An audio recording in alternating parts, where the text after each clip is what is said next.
안녕하십니까. 여러분들 시간둥이 사이다 박준입니다. 자, 최상병 특검법 대통령 제2요구권 행사한 가운데 28일 본회의에서 재표결이 이루어질 예정입니다.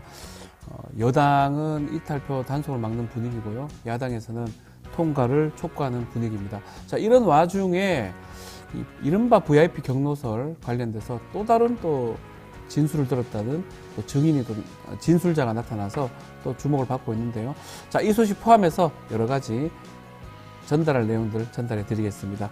여러분 출근길 함께 하겠습니다. 생방송 중에 궁금한 점 있으면 댓글 부탁드리고요. 지금 바로 박지훈의 뉴스 인사이다 시작하겠습니다.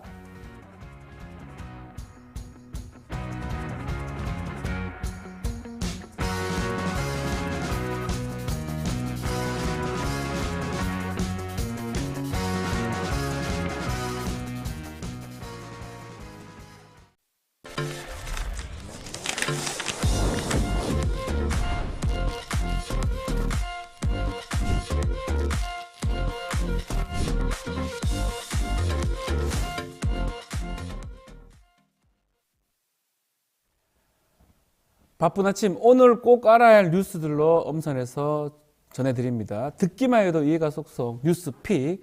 오늘은 전현주 뉴스토마토 기자와 함께 하겠습니다. 안녕하십니까? 네, 안녕하세요. 네, 최상병 특검법 얘기하겠습니다. 윤석열 대통령 거부권을 행사를 했는데요. 어제 새로운 내용이 등장을 했어요.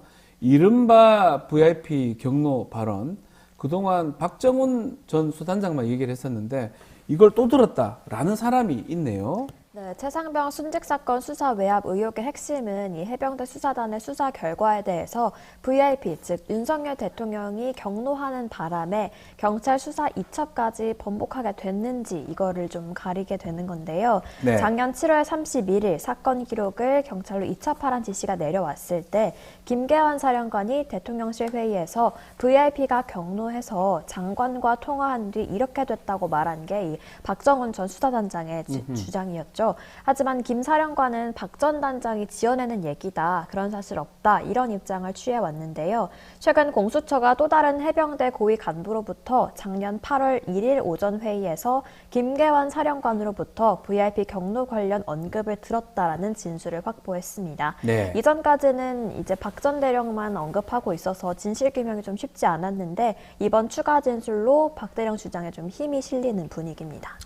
자, 이 공수처. 이 진술을 근거로 아마도 대질신문을 아마 요청했던 것 같은데 말씀처럼 대질신문은 본인이 동의를 해야지 가능한 거거든요. 결국은 대질신문 자체는 불발이 됐네요. 네, 공수처가 지난 21일 김계환 사령관을 조사하면서 앞서 말씀드린 이 고위 간부의 추가 진술로 근거를 제시하면서 이제 박 대령과의 대질 신문을 요구를 했는데요.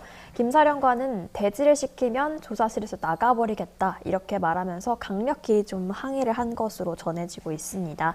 김 사령관의 거듭된 항의로 결국 대질 조사는 이뤄지지 못했는데요. 이렇게 되면 앞으로의 수사는 지난해 7월 31일 윤석열 대통령이 주재한 회의에서 실제로 이 경로가 있었는지 또 이 경로가 어떤 파장을 일으켰는지를 파악하는 데 초점이 될 것으로 보입니다. 네. 한편 그동안 대통령실은 계속해서 최상병 관련 수사 보고가 그날 회의에서 없었다고 주장하고 있고 김 사령관도 VIP 경로를 말한 적 없다 이렇게 계속해서 부인하고 있는 상황입니다. 자, 이런 가운데 어제죠. 오동훈 신임 공수처장 임기가 시작이 됐습니다. 자, 특히 지금 제일 중요한 거는 또 당면한 과제는 최상병 이 수사 부분이거든요. 사건. 입장 밝힌 게 있나요? 네, 어제 출근길에 취재진을 만난 오동훈 신임 공수처장은 국민을 마음으로 섬기고 성과로 보답하는 공수처를 만들겠다 이런 포부를 밝혔는데요. 특히 최상병 사망사건 수사 외압 의혹에 대해서는 이 부분을 가장 중요한 업무로 보고 잘 챙기겠다 이렇게 말했습니다. 네. 대통령도 성역 없이 수사할 수 있겠냐라는 물음에는 인사청문회에서 원칙적으로 말했다 이렇게 답했는데요. 인사청문회에서 뭐라고 말했는지 좀 살펴보면 윤석열 윤석열 대통령도 소환할 수 있냐라는 질문을 받자 오 처장은 일반론적으로는 동의한다 네. 이렇게 말한 바 있습니다. 최상병 사건 수사에 대한 관심이 높은 가운데 이 수사에 얼마나 좀 납득할 만한 결과를 내놓는지가 이번 공수처 성과의 지표가 될 것으로 좀 보입니다. 자, 이런 가운데 국회가 다음 주 28일 윤석열 대통령이 행사한 거부권 최상병 특검법 재표결에 들어갑니다. 자, 여야, 국회 모두가 분주한 모습인데 일단은 야권의 움직임은 어떻습니까? 네, 우선 김진표 국회의장이 여야가 마지막까지 합의하지 못하더라도 28일에 본회의를 열겠다 이렇게 예고를 했는데요. 이에 맞서서 여야는 각자의 방식과 셈법으로 좀 분주한 모습입니다. 야권이 기존에는 윤 대통령을 향해서 규탄과 호소를 해왔다면 이번에는 국민의힘을 향해서 이제 비판과 호소의 목소리를 높이고 있는데요. 이재명 민주당 대표는 양심 있는 국민의힘 의원들의 결단을 촉구한다. 이제라도 국민의 죽음을 외면하는 나쁜 정치와 결별해야 한다 이렇게 주장을 했습니다. 네. 또 박주민 의원은 국민의힘 의원 전원에게 이제 양심에 따라 찬성표 던져달라라는 내용의 편지를 보낸 것으로 좀 알려져 있고요. 또 개혁신당의 하은하 대표는 어제 국민의힘 의원 113명의 이름을 하나하나 호명하면서 각 의원들에게 찬성표 행사를 호소하는 모습을 보였습니다. 자, 결국 야권보다 분주한 곳은 국민의힘입니다. 국민의힘 움직임 어땠습니까? 국민의힘은 이제 전격적으로 방어에 나선 막아야 모습이었는데요. 되니까. 예. 네. 중진 의원들이 모여서 최상병 특검법 반대를 당론으로 결정하기도 했습니다. 또 지도부가 당내 의원들 전원에게 일일이 좀 접촉을 하면서 이탈표 단속에 나선 모습이었는데요. 또 국민의힘은 의원들에게 이제 28일 열릴 본회의에 모두 참석해라. 본회의 총 동원령을 내리고 해외 출장 중인 의원들에게도 귀국과 출국 자제를 요청한 상태입니다. 네. 다만 이번 총선에서 낙선한 58명 가운데 좀 소신 투표가 가능하지 않을까 이런 얘기가 나오고 있는데 김웅 의원도 이번에는 이탈표가 두 자릿수가 될 수 있다 이렇게 전망을 했는데요. 네. 이렇게 되면 28일 본회의가 열릴 때까지 여야의 신경전은 좀 계속될 것으로 보입니다. 자, 김웅 의원하고 유이동 의원 두 분은 밝힌 것 같은데 또 이게 또 무기명이니까요. 알 방법이 없습니다. 그래서 10표 이상 최소한 나올 수 있다라고 얘기를 하고 있는데요. 글쎄요. 좀 지켜봐야 될 것 같고요. 자, 어제 민주당 최고위원회에서 윤석열 대통령에 대한 탄핵 가능성 제기한 발언이 나왔는데 자, 이게 최고위원회에서 발언이 나왔기 때문에 큰 파장이 예상이 됩니다. 어떤 얘기가 왔습니까? 네, 정청래 최고위원은 어제 최고위 모두 발언에서 박근혜 전 대통령 탄핵 사례를 언급하면서 네. 특검을 거부하는 자가 범인이라며 그럼 특검 거부권을 행사하는 자는 더 큰 범인인가 이렇게 말하면서 윤석열 대통령을 좀 직격하는 모습을 보였는데요. 네. 또 이어서 탄핵이 국민적 유행어가 될 거다 이렇게 말하기도 했습니다. 기존의 조국 대표는 좀 공개적으로 이제 윤 대통령에 대한 탄핵을 계속해서 언급해 왔지만 이번에는 원내 일당인 민주당에서 그것도 좀 공식적인 회의 자리에서 나왔다는 게 조금 이례적인데요. 네. 이재명 대표는 국민을 거역하고 진상을 은폐하려는 시도는 외압의 실체가 대통령이라는 의심만 키울 뿐이다 이렇게 말했습니다. 이재명 대표는 직접적으로 이 탄핵이라는 단어를 사용하진 않았지만 외압의 실체라는 부분을 언급한 걸 두고 좀 탄핵을 염두에 둔 것 아니냐 이런 해석이 좀 나오고 있습니다. 네, 자, 배동원님 항상 좀 와주시는데 전현주 기자님 반갑습니다. 글 주셨고요. 쑥떡쑥떡 진실이 밝혀진다. 또 젤리스님도 박정훈 대령님의 진실을 밝혀주세요. 천정수님도 최상병 이거 용서 안 할 것이다. 라고 글들 주셨습니다. 아마 이 최상병 특검 관련해서 좀 많은 국민들이 그거 해야 되는 거 아니냐, 이걸 왜 거부권 행사하느냐, 재표결 좀 해서 꼭 통과시켜달라, 막 그런 내용들이 저희 댓글에도 담겨 있는 것으로 보입니다. 자, 댓글도 감사드리고요. 자, 또 다른 이야기 해보겠습니다. 앞서 지난 16일이죠. 정부가 KC 인증이 없는 경우 해외 직구를 금지하겠다라고 했다가 또 비난이 일자 번복을 했는데요. 자, 이렇게 얼마 지나지 않아서 엇박자가 나오는 일들이 좀 계속 있습니다. 네, 이번에는 정부가 고령 운전자의 운전 네. 자격을 좀 제한하는 방침을 발표했다가 고령 운전자를 중심으로 논란이 일자 하루 만에 좀 오해다 네. 라면서 진화에 나섰습니다. 앞서 정부는 고령 운전자를 대상으로 운전 능력 평가를 실시하고 또 결과에 따라서 조건부 면허제를 도입하겠다고 밝혔는데요. 고령 운전자의 반발이 커지자 특정 연령을 대상으로 하지 않는다 이런 해명을 내놨습니다. 또 앞서 고령 운전자 운전 자격을 관리로 돼 있던 당초 보도자료에서 이 고령 운전자의 고령이라는 운전자를 빼고 고위험 운전자 고위험 운전자. 네, 라고 예. 이제 수정해서 배포를 했는데요.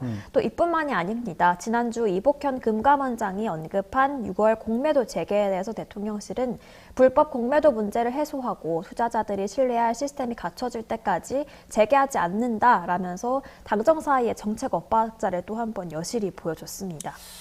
이번에 그 경향신문은 사설에서도 네. 이번엔 고령 운전자 운전면허 공매도 오락가락 국정 언제까지라고 지적을 했고요. 동아일보도 불쑥 내놨다가 역풍불면 없던 일로 정책 단맥 언제까지라는 사설을 좀 내기도 했습니다. 맞습니다. 계속 정부 정책이 혼선을 빚고 있는 상황인데요.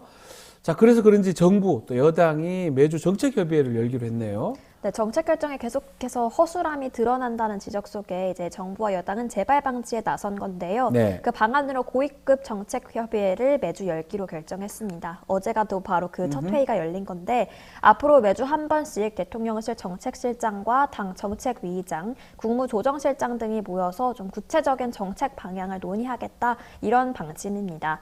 또 대통령실은 정책 리스크 관리팀 기능을 좀 다시 강화하겠다 이렇게 전해지고 있는데 민주당은 이런 정책 혼선에 대해서 다시 한번 비판의 목소리를 냈는데요. 네. 이재명 대표는 언제까지 이런 무능한 덜컥 국정 운영으로 국민 고통을 가중시키려고 할 거냐. 안 되면 그만이고 철회하고 이런 식으로 운영하면 안 된다. 국정은 장난이나 실험이 될 수 없다. 이렇게 비판했습니다. 자, 댓글들 있습니다. 참 답이 없다. 천정수님 또 글도 주시고 하고요. 글도 주시고 있고요. 하성리 님입니다. 영국에서 듣고 있는데 고국 얘기만 듣기만 해도 답답합니다. 지금 밤 11시가 넘어갑니다. 라고 글 주셨고요. 자, 뭐 댓글들이 좀 그래서 다 소개는 못 드리겠지만 하여튼 이렇게 계속 혼돈이 일어나면 안 된다. 조금 잘해달라. 이런 글들이 많은 것 같습니다. 꽃시리님, 최송아님, 이쁜이님 글 감사하고요. 리틀 테네시님도 이런 시간에 고생이 많습니다. 우리 제작진 칭찬을 또 해주셨습니다. 댓글 감사드립니다. 자, 이렇게 좀 문제가 계속 됩니다.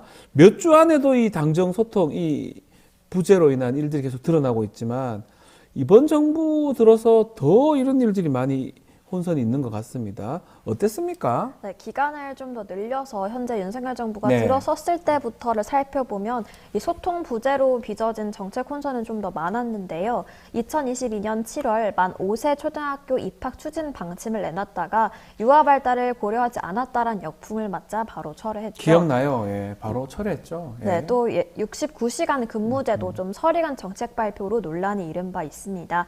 이때 윤 대통령은 당정 간 협의회를 지시하면서 주 2회 고위당정 정례화를 대안으로 나눴었는데 사실 제대로 이뤄지지 안 됐죠, 않았고요. 이것도. 또 작년 10월 서울 강서구청장 보궐선거 참패 이후 당정은 다시 한번 또 주 1회 고위당정 정례화를 꺼내들고 나왔지만 이제 총선 국면이 다가오면서 좀 없던 일이 된 바 있습니다. 맞아요. 또 즉 고위당정협의회도 이렇게 4개월 가까이 열리지 않다가 총선 이후에나 열리게 된 건데요. 예. 문제가 있을 때마다 윤 대통령이 당정 협의를 주문은 하고 있지만 좀 이게 만약에 주문했을 때 잘 정례화가 됐다면 이런 일이 반복되지는 네. 않았을 텐데요. 다시 한번 좀 국면 전환용 면피가 아니라 체계적으로 이어나갈지 지켜봐야겠습니다. 그때 만약에 당정협의회 같은 게 제대로 만들어졌다면 이런 정책 혼선이 일어날까요? 대통령실의 보고도 지금 제대로 안 됐다고 하는 걸 봤을 때는 제대로 계속적으로 준비하지 않고 이게 반복되는 것 같습니다. 설익은 정책을 내놓고 계속적으로 또다시 번복하고 될 것 같습니다. 앞으로는 좀 이런 일 없기를 맞습니다. 저만 바라는 거 아니죠? 네, 저도 바라고 기자님도 있습니다. 좀 바랍니다. 많은 또 댓글에서도 그런 말씀하니까요. 좀 없기를 바라겠습니다. 자, 오늘 뉴스픽 전현주 기자와 함께했습니다. 고맙습니다. 네, 고맙습니다. 예, 생방송 중에 댓글 참여 계속 부탁드리겠습니다. 저는 잠시 후 현장 콜로 돌아오겠습니다.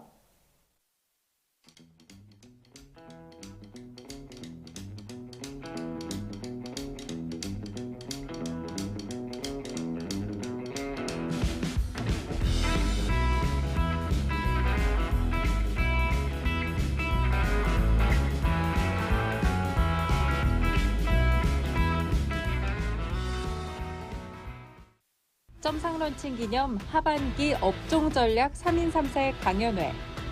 5월 25일 하반기 유망업종 전망은 사전 등록으로 선착순 100명 참여 가능. 김민준의 답은 AI 반도체. 최병훈의 반도체대 2차 전지 비교 분석. 김봉만의 2차 전지와 조선 수익의 길. 점상 구독자는 강연회가 무료. 점상 구독자란 점상 추천주, 라이브 요약본부터 점상 강연회 참여 등 다양한 프리미엄 콘텐츠를 누릴 수 있습니다. 지금 점상을 구독하고 홈페이지에 등록하면 강연회가 무료. 점상과 함께하는 특별 강연회. QR코드를 인식해 확인해보세요. 작년 춘천시의회에서 후쿠시마 오염수 방류를 반대했다가 회의 질서를 어지럽힌다는 이유로 내부 징계가 내려진 일이 있었습니다. 무효 소송에 대한 결과가 21일에 나왔습니다. 자, 오늘은 그 당사자 나유경 춘천시 의원님과 전화 연결해서 자세한 이야기 들어보겠습니다. 의원님, 안녕하십니까? 네, 안녕하세요. 네, 의원님. 춘천시에서 지난 7월 28일이죠. 본회의에서 의원님께 경고 징계 처분을 내렸는데 당시 상황이 어땠는지 좀 자세히 말씀 부탁드리겠습니다. 네, 저는 당시 그 후쿠시마 오염수 방류 반대에 관한 5분 발언을 한 상태였어요. 그래서 그 후에 제가 이제 제 노트북에 후쿠시마 오염수 방류 절대 안 됩니다라는 문구를 붙이고 회의에 임했는데 그러자 오히려 국민의힘당에서는 망언과 괴담에 앞장서는 더불어 망언당이라고 또 노트에 붙이고 전원 회의에 임했습니다. 네. 그런데 회의가 무사히 끝나고 나서 그 후에 춘천시 김진호 의장은 저에게 윤리위에 해부를 하겠다는 통보를 했어요. 아하. 그리고 나서 그날 밤에 언론에서 분위기가 안 좋으니까 국민의힘당은 자체 회의 끝에 실익이 없다는 이유로 다시 취소를 다음 날 급하게 했어요. 취소를요? 근데 네, 저는 그런 일련의 과정들이 음흠. 다수당의 횡포이고 음흠. 의원의 자유로운 의정활동을 막는 것이라 판단해서 본회의장에서 신상 발언을 했습니다. 신상 발언하셨는데. 그런데 예. 네, 그렇죠. 신상 발언 중에 또다시 후쿠시마 오염수를 발언했다고 이제는 정말 윤리위원회 해부하고 결국은 징계를 내린 거죠. 그러니까 지금 말씀하신 것처럼 노트북의 그 스티커 그거보다는 신상 네. 발언하는 과정에서 이제 네. 문제 제기를 한 거네요. 그러니까 뭐 이런 얘기더라고요. 중앙 정쟁을 지방회의 본회의장에 그걸 가지고 왔다. 이렇게 네. 얘기를 하던데 이 얘기는 어떻게 보십니까? 이 주장.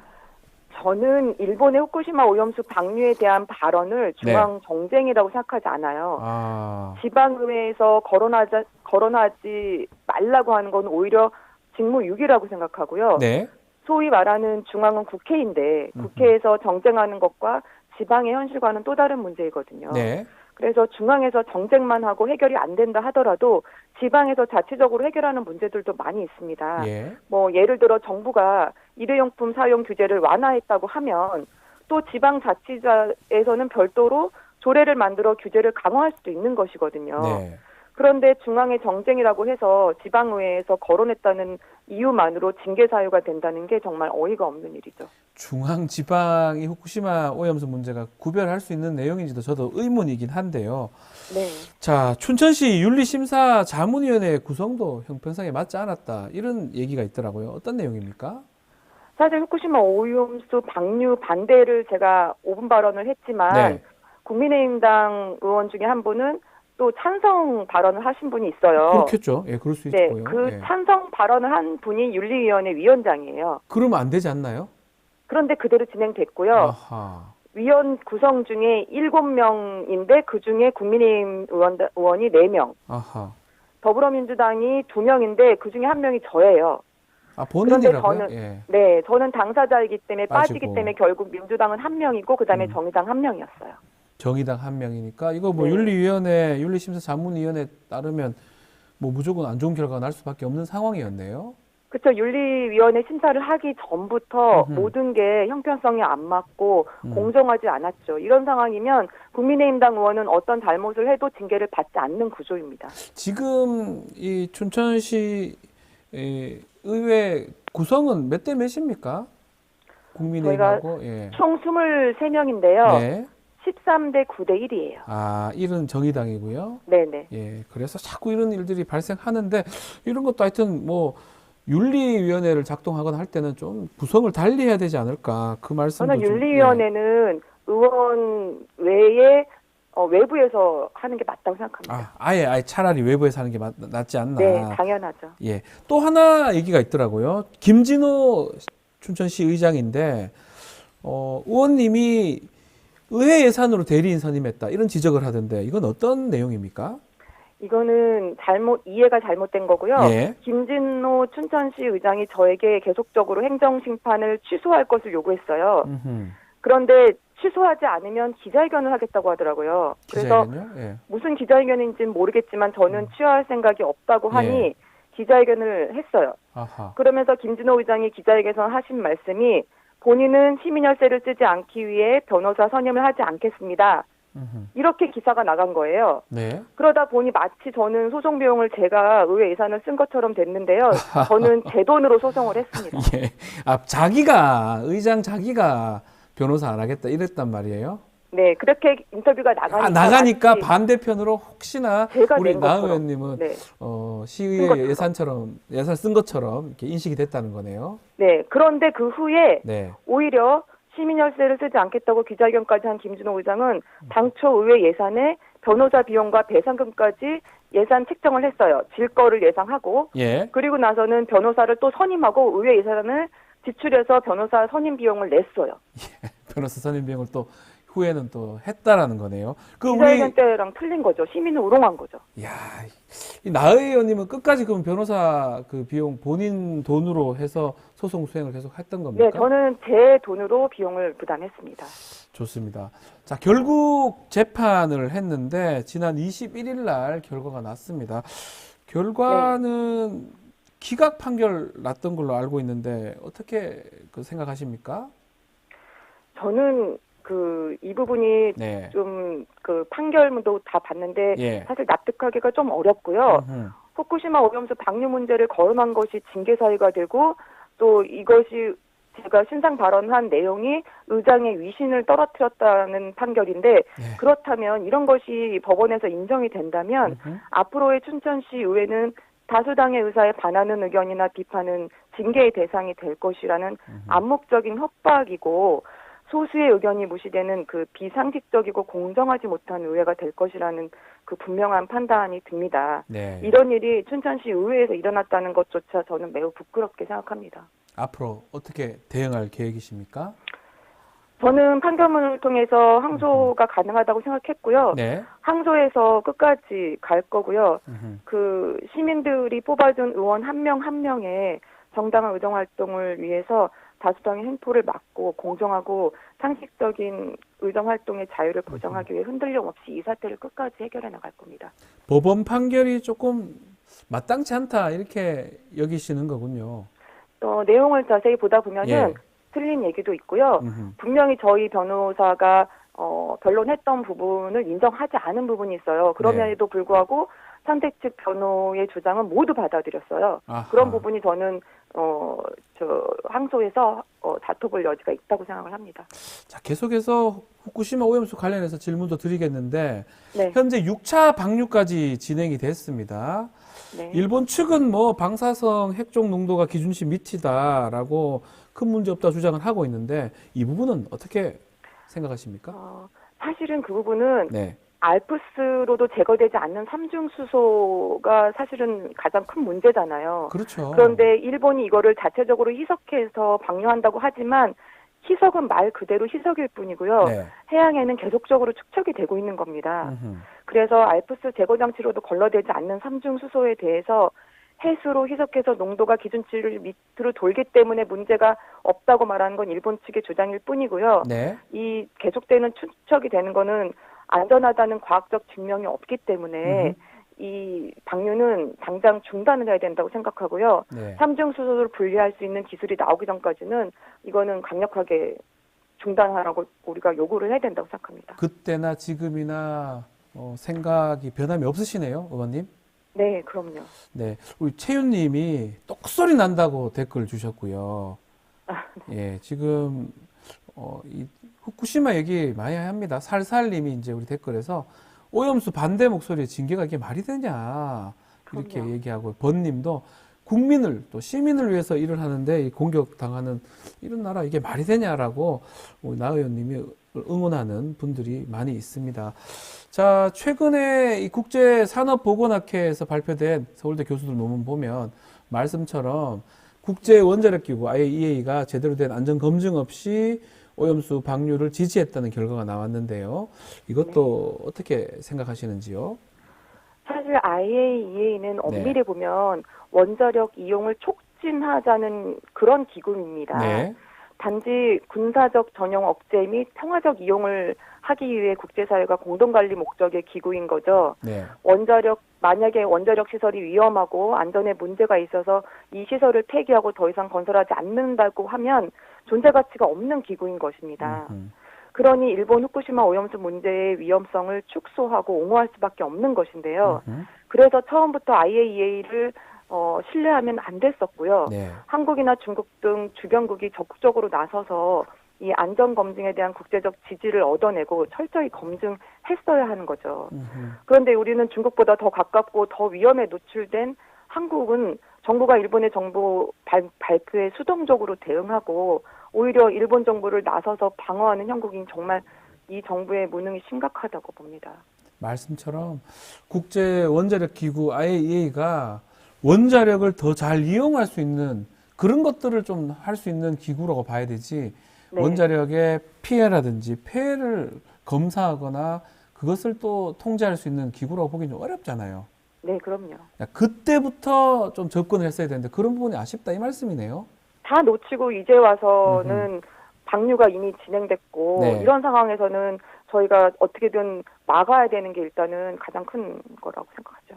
혹시 또 시의회 같은 게 열려서 혹시나 또 이런 네. 후쿠시마 오염수 얘기할 기회가 온다면 똑같이 발언하십니까?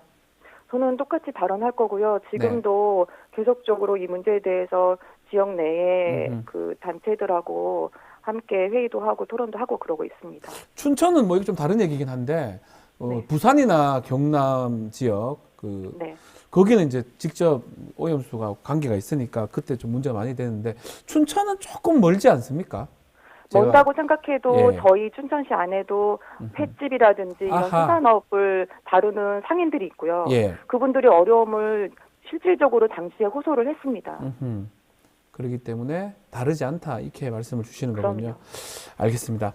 자, 끝으로 그렇다면 우리 정부 이 오염수 후쿠시마 오염수 관련해서 어떤 대응을 해야 된다고 의원님께서는 보시는지요? 일단 이 삼중 수소에 대한 제거 기술이 나올 때까지는 네. 일본의 방사능 오염수 방류를 중단하도록 강력히 요청해야 되고요. 네. 일본이 발표하는 정보에만 의지할 게 아니라 국내에도 후쿠시마 오염수 방류 관련 대응 특별기관을 두고 각계 전문가들을 통해서 상시적으로 주변국과 연합해서 이 안전 검증을 하고 일본 정부를 모니터링해야 되고 그런 적극적인 감시를 통해서 국민들이 안심할 수 있도록 다각도의 대응을 해야 된다고 생각합니다. 네, 알겠습니다. 혹시 마지막으로 하고 싶은 말씀 있습니까? 뭐 징계든 뭐든 아니면 네. 춘천시의 얘기도 하셔도 되고요. 사실 저는 의원 활동을 하면서 네. 어떤 사회적인 이슈나 그 현안들에 대한 의견을 표명하고 주장을 하다 보면 네. 늘 따라오는 말이 정치적이다 이런 말이었어요. 근데 네. 사실 의원은 정치인입니다. 정치인이에요. 당연히 시의원 정치인 아니십니까? 네, 당연히 정치적이야 하고요. 예. 제가 뭐 경제적이거나 문화적이지 않겠죠. 네. 그런데 항상 여야, 보수, 진보 간에 엇갈리는 문제에 있어서 논쟁이 벌어지면 분리하거나 그렇다면 그 정쟁을 피하고 논쟁을 안 하고 할 일을 안 하게 되는데요. 네. 이런 일은 의원으로서 직무유기라고 생각합니다. 그래서 그런 정쟁으로 프레임을 가두지 말고 적극적으로 토론하고 문제를 해결하는 그런 의원들이 많이 나왔으면 좋겠다는 생각이고요. 네. 또 이번 징계를 통해서 제가 하고 싶은 말은 지방의회 의원은 지방의회를 구성하는 구성원으로 자기 정치적 주장을 펼쳐서 표를 획득하고 그런 다음에 대의민주주의의 핵심 주역으로 활동을 하기 때문에 네. 정치적 중립을 요구받지 않고 오히려 정치적 신념을 요구받는 겁니다. 그래서 의원의 정치적인 견해는 자유로워야 한다고 생각합니다. 그래서 이번 사태, 징계 사태는 다시는 없어야 된다고 생각합니다. 네. 정치인이고요. 정치인이 정치적 중립을 유지하면 말이 안 맞죠. 어폐가 되는 안 맞죠. 거죠. 네. 예. 자, 우리 젤리스님께서 우리 나유경 의원님 꼭 승리하십시오라고 응원의 댓글을 주셨습니다. 자, 오늘 말씀 여기까지 듣겠습니다. 감사합니다. 네, 감사합니다. 네, 춘천시의회 나유경 의원과 함께 했습니다. 저는 잠시 후에 이슈 3합 시간으로 돌아오겠습니다. 조금만 기다려 주십시오.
매주 목요일 톡 쏘는 시사 정치 평론 이슈 3합 시간입니다. 자, 오늘도 김필성 변호사, 신유진 변호사와 함께 하겠습니다. 두 분 안녕하십니까? 안녕하세요. 안녕하십니까?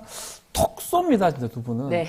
두 분 좀 다른 듯, 또 같은 듯 이런 느낌도 들고 우리 신 변호사님은 뭐 톡 쏘는 또 어떤 매력이 있지 않습니까? 네. 김필성 변호사님은 묵직하게 이렇게 무거워서 몸이. 아니야, 그게 아니고 묵직하게 쏘는 그런 느낌이 좀 납니다. 예, 알겠습니다. 또 괜한 질문을 해서 얼굴이 좀 붉어스러졌는데, 자, 이번 한 주 두 분이 주목한 이슈, 또 가장 눈여겨봤던 부분 한번 짚어주시죠. 네, 어떤 거요? 예, 뭐 아까 이제 뉴스픽 시간에도 나왔는데 네. 제가 가장 눈여겨본 거는 직구 논란이. 직구, KC 직구. 예, 직구 네. 논란. 이게 뭐 여러 가지 얘기할 것이 많은 네. 주제이긴 한데요. 네. 그 제가 가장 인상적이었던 건 뭐냐면 대통령실의 반응이었어요. 그러니까 이게 대통령실에 보고하지 않고 발표가 이루어졌다. 이러면서 대통령실에서 대책을 마련하라는 얘기를 했다더군요. 이게 사실 이거 직구 논란이 뭐 우리나라에서는 뭐 이게 여러 군데에서 불만이 터져 나왔지만 통상 문제가 될 수 있는 그렇죠. 거잖아요, 사실. 그래서 이게 그 생각보다 훨씬 신중하게 이루어졌어야 될 거거든요. 이게 뭐 필요한지 안 필요할 수 있어요. 뭐 필요성에 대해서는 근데 충분히 논의를 하고 그리고 뭐 저기 문제점을 최소화하고 통상 마찰이나 이런 것들에 대해서 어떻게 할 건지에 대한 대책을 마련한 다음에 했어야 되는데 이런 중요한 이슈를 대통령실이 몰랐다. 네. 는 것도 놀랍지만 네. 대통령실의 반응이 네. 몰랐기 때문에 대통령실이 이거를 대책을 마련한다고 얘기했다는 게 사실은 이게 대통령실이 정말 내부적으로 혼선이 있다고 하더라도 대외적으로는 대통령실이 책임지는 모습을 보여야 된단 말입니다. 더벅 뭐 스탑 히어 뭐 이런 말씀도 그렇죠. 했잖아요. 그러니까 예. 책임이 여기 멈춰야 되는 거. 여기서 이제 책임을 져야 되는 건데 나는 몰랐던 일이니까 책임은 저들에게 그 담당 공무원에게 이렇게 하면 사실 공무원들이 일을 하기가 많이 어려워질 수도 있어요.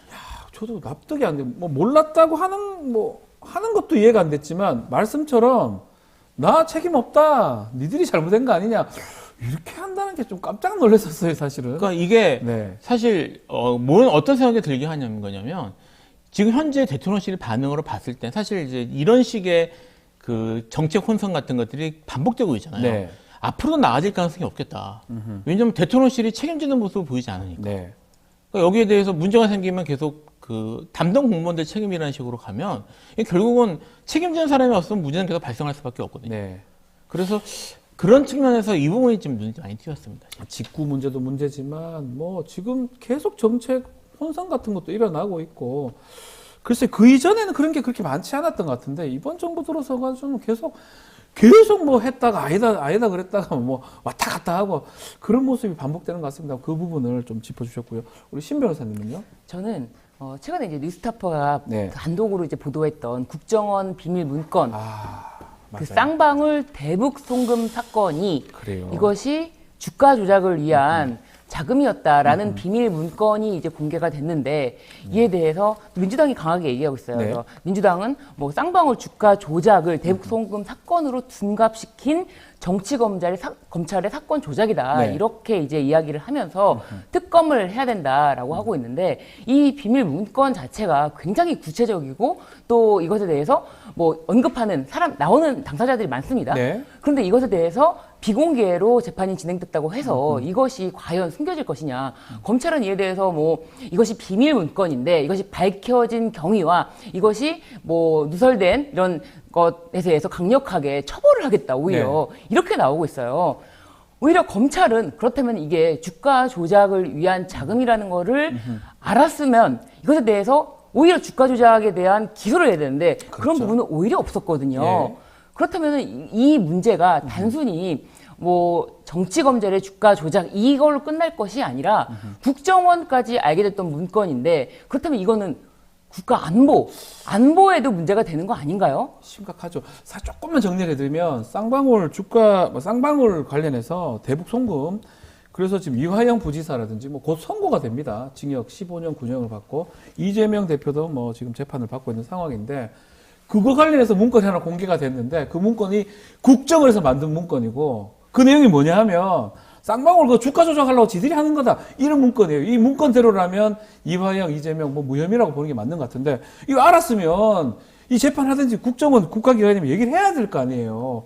아직까지 얘기를 안 하고 있고 유출한 사람을 문제 삼고 있고 담당 변호사잖아요. 이 건 변호사 아닙니까? 이 건은 기소가 안 됐습니다. 수사 중입니까? 이건 저희가 이제 그 사건이 영장에 들어갔던 사건이잖아요. 네. 제가 그래서 기록은 봤습니다. 네. 기록은 봤는데 이게 그 영장에서는 저기 백현동하고 두 개가 동시에 들어갔거든요. 네. 근데 이제 백현동만 기소가 된 상태고. 백현동 기소됐고 예, 그리고 위증교사도 있었죠. 예, 해서 들어가 있어서 제가 자료는 받고 사실은 자료를 봐서 사실 그 이상 좀 아는 건 있는데 네. 말씀드릴 수가 없습니다. 아니 그 선에서 우리 시청자분들이 딱 들을 만한 선에서 저는 국정원이 이거 얘기를 했었어야 되는 거 아닌가요? 이거는 얘기는 했어야죠. 예. 저기 했을 뿐 사실은 이걸 충격입니다, 사실 그 진짜. 기록을 봐도요. 예. 국정원이 내용을 알고 있었을 가능성이 높다라는 여기까지만 얘기했습니다. 예, 그 정도만. 그런 느낌은 제가 받았는데 네. 정말 그랬다면 국정원이 여기에 대해서 뭐 책임지는 모습이나 하다못해 이게 보고가 올라갔거나 했을 테니까 그게 국정원이 직접 얘기하기가 곤란했으면 수사기관 어쨌든 검찰이 객관의무 뭐 이런 거 있잖아요. 그러니까요. 그러니까 그런 것들을 사실은 언급했어야 되는데 그런 게 전혀 없이 사실은 진행이 됐고요. 제가 이화영 부지사 재판에 대해서는 잘 모릅니다. 네. 뭐 관여한 일이 없어서 잘 담당 모르지만 변호사는 아니기 아니니까요. 때문에 제가 기록을 보면서 뭐 지금 제가 이제 얘기하지 못하는 것들이 있다 그랬잖아요.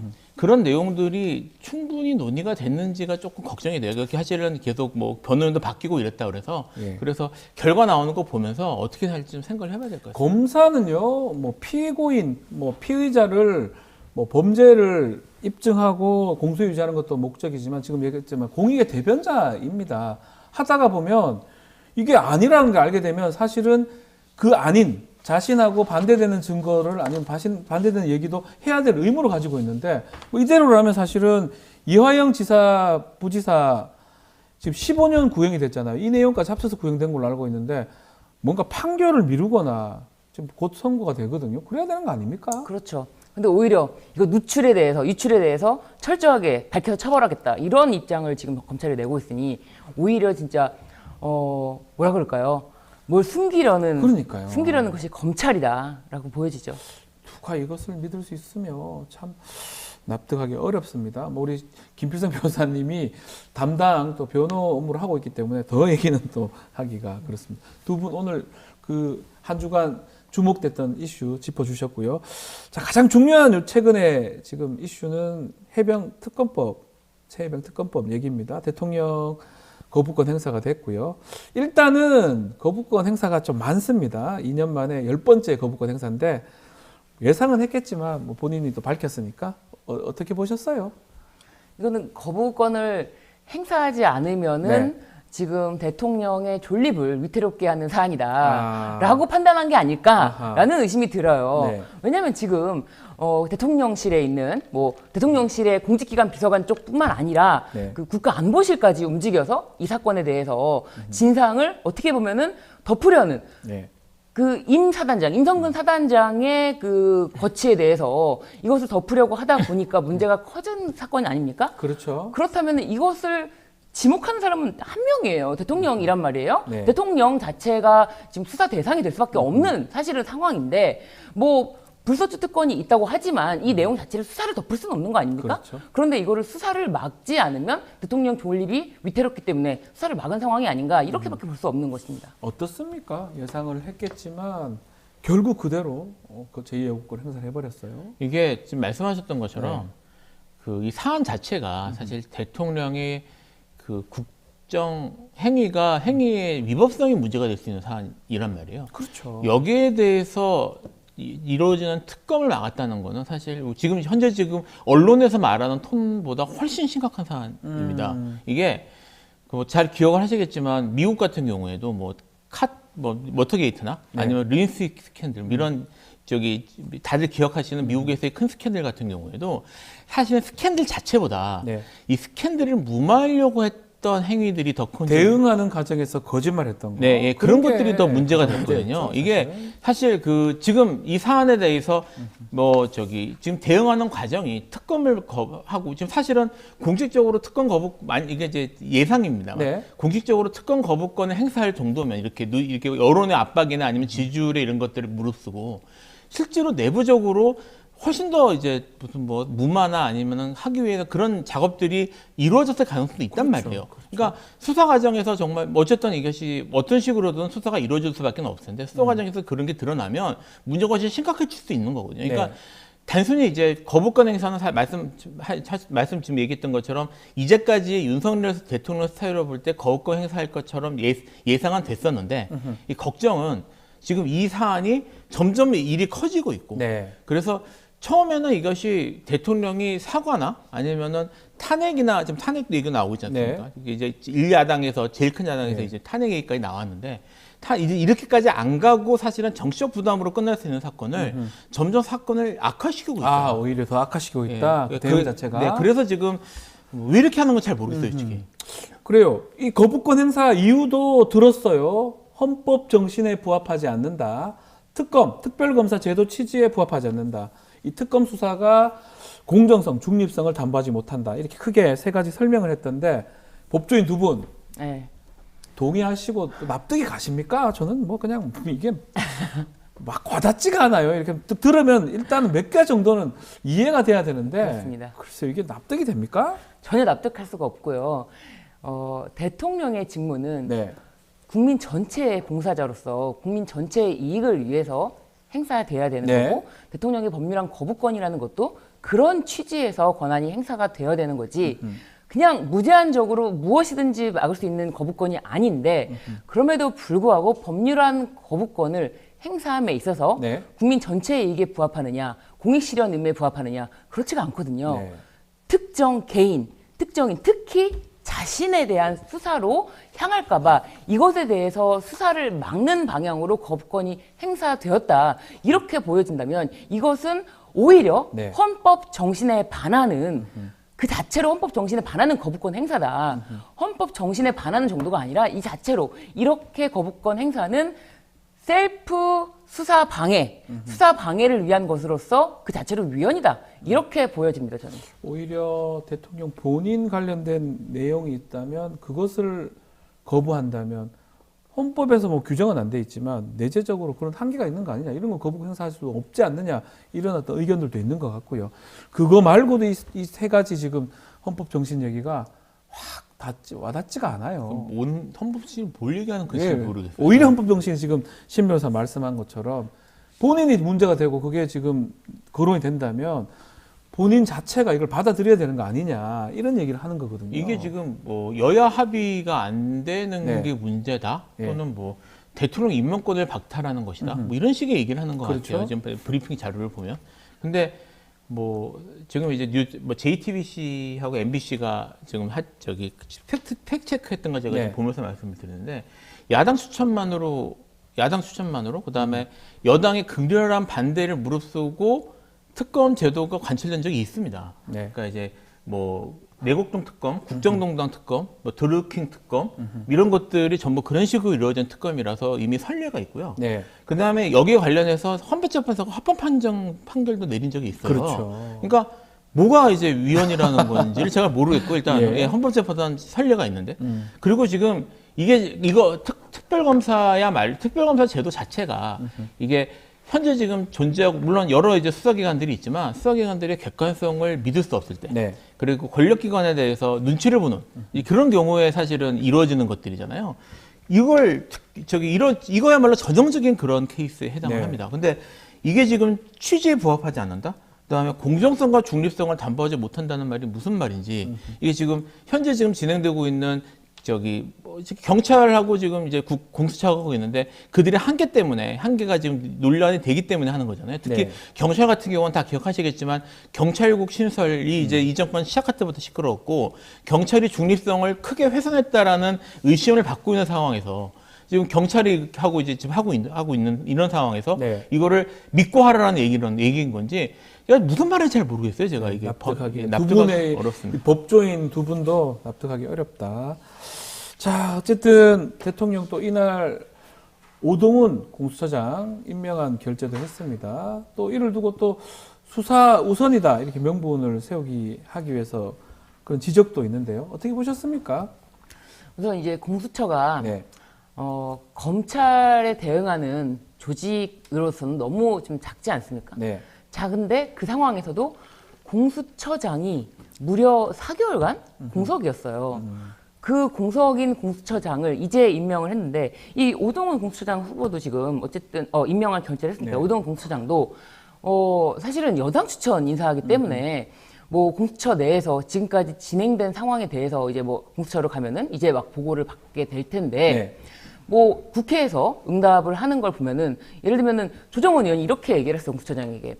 공수처는 민주당이 애용하는 기관이라고 이야기를 하는데, 예. 그에 대해서 뭐 딱히 반박을 하지 않았어요. 그에 대해서 다시 박주민 의원이 지적을 하니까 그거는 뭐 다른 대답을 하느라고 반박을 못했다.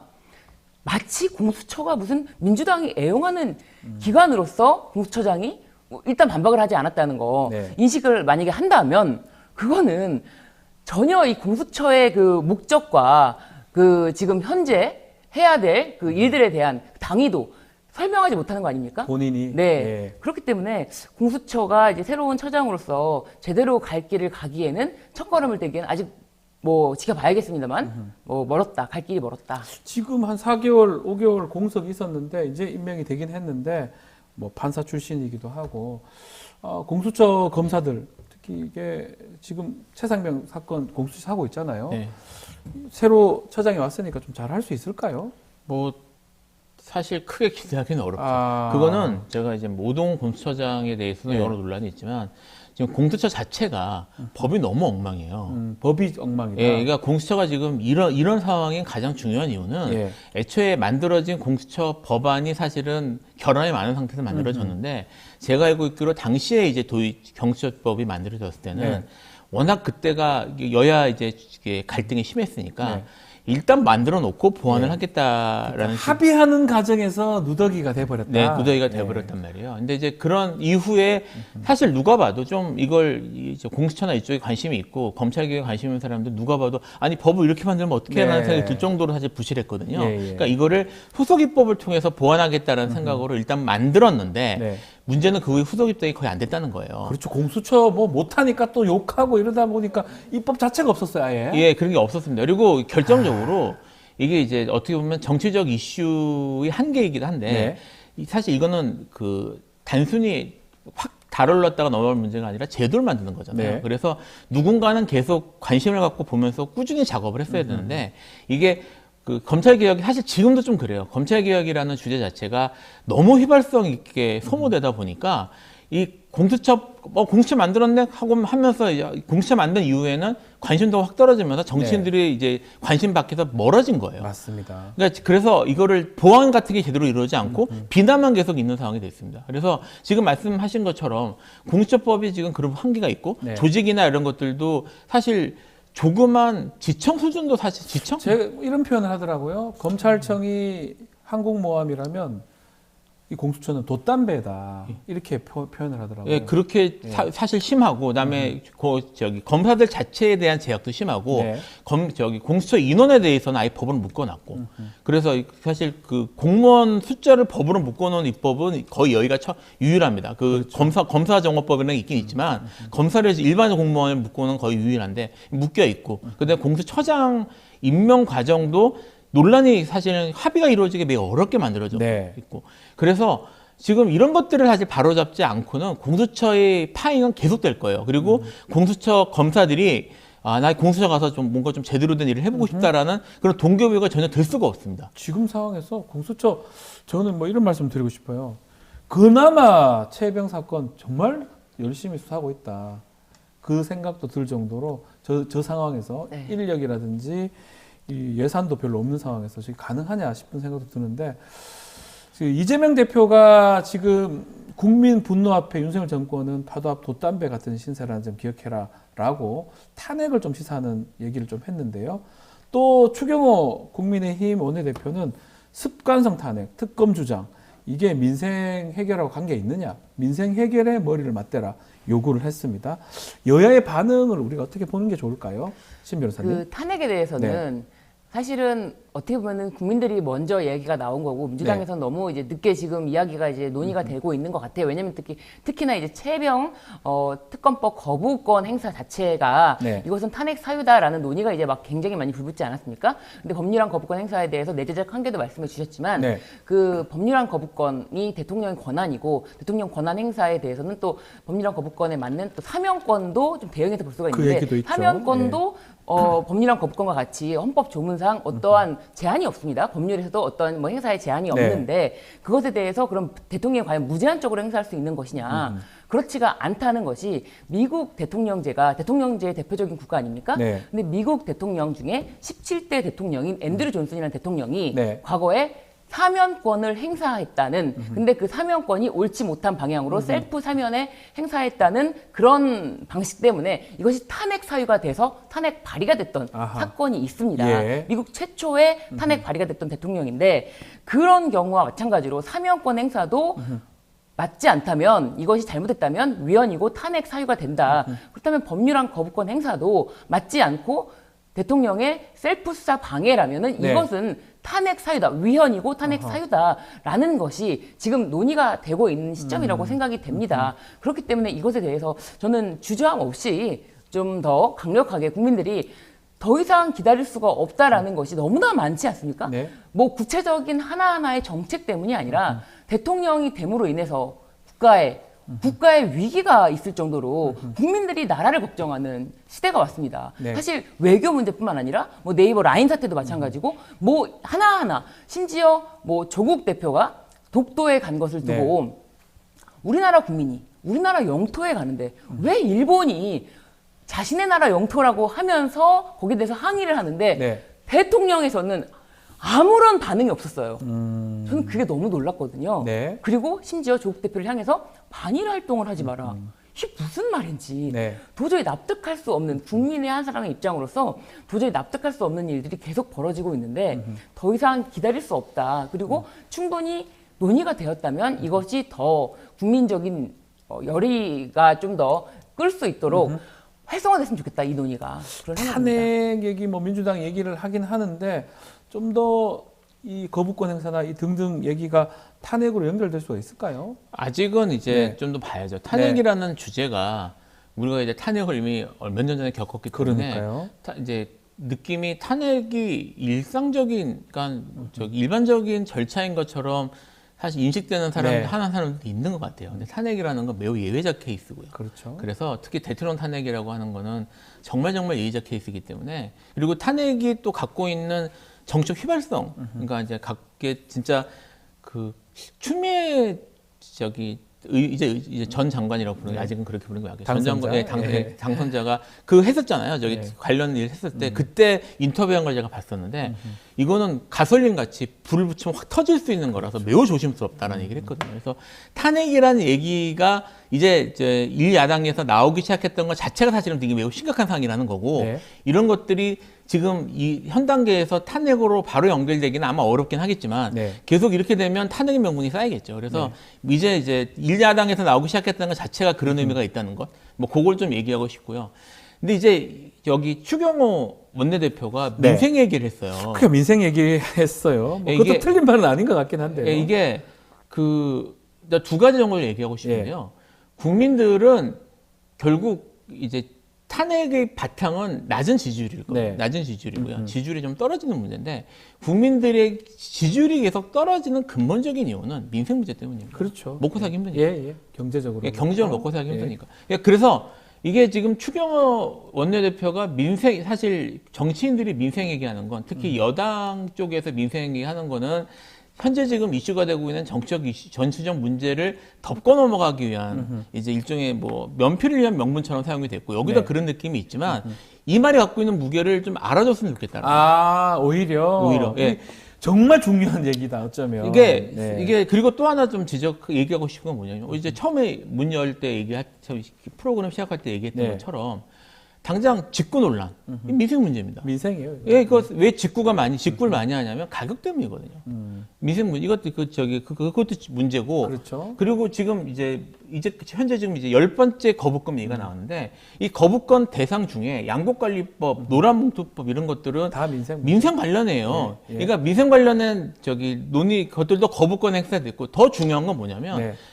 이게 지금 여야 사이에 지금 맞대고 민생을 얘기하자고 했는데 대통령이 야당 대표를 만난 게 이번이 처음입니다. 그렇죠. 그동안 대화나 이런 것들은 여당에서 거부를 했어요. 그러니까 머리 맞대고 민생 문제를 진지하게 얘기하는 모습, 그다음에 민생 문제에 대해서 정책을 관심 있고 진지하게 하는 모습을 지금 대통령실이나 여당 쪽에서 안 보여주고 있는데 그러니까요. 머리 맞대고 민생을 얘기하자고 하는 건 불을 붙이는 거예요. 예. 그래서 이게 추경호 원내대표께서 이렇게 말씀하셨으니까 이제 진짜 좀 민생을 신경 쓰면 좋겠다. 정말 민생을 생각해서 얘기하는 건가? 아니면 탄핵 이거 막기 위해서 그냥 반대로 얘기하는 건가? 그렇게 얘기를 하시는데 우리 김 변호사님 보시기에는 하려면 정말 진지하게 좀 해봐라. 이렇게 좀 이해가 됩니다.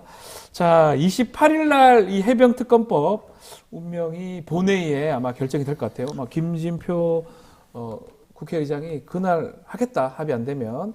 자, 여당 국민의힘은 이탈표 단속에 나선 모양입니다. 우리 두 분은 최종 표결은 어떻게 전망하십니까? 지금 국민의힘에서는 네. 지금 추경호 원내대표에게 나왔으니까 추경호 원내대표가 이게 의총도 열지 않고 네. 당론으로 재의결 부결 특검 반대 맞아요. 이걸 당론으로 지금 채택했단 말이에요. 그렇다는 거는 이게 아무런 뭐 어떤 논의도 없이 네. 이거는 무조건 부결을 시켜야 된다라는 건데 이것에 대해서 또 조혜진 의원이 이렇게 당론으로 채택할 필요까지 있냐, 어차피 부결될 건데 네. 이렇게까지 하는 거는 이거는 입틀막이다라고 오히려 반발을 하는 모양새를 예. 지금 보이고 있어요. 그리고 심지어 이제 몇몇 의원은 사실은 뭐 김웅 의원 같은 경우는 네. 최초에도 그냥 이거는 이제 동의를 했던 그렇죠. 사안이기 때문에 몇 명 뭐 보도되는 의원으로는 3명이라고 뭐 유이동, 보여지는데 안철수, 네. 김웅 요 정도 그렇지만 보도 솔직히 안철수 의원은 다른가 할 수도 있다. 다른 걸 수도 있다라고 보여지는데 예. 예, 그런 지금 분위기상으로는 네. 뭐 이거는 부결되겠죠. 네. 그런데 그런 문제가 아니라 이거는 국민들이 이 특검에 대해서 거부하면 안 된다라는 국민의 여론이 64%인가요? 65%인가요? 높아요. 예, 이 정도로 토마토에서 높아요. 조사를 한 적이 네, 있는데, 예. 이 정도면은 이거는 거부를 하는 당 자체는 존재하면 안 된다. 저는 그렇게 보여져요. 네. 그래서 국민의힘이 이것을 당론으로 그냥 우리 당론이다.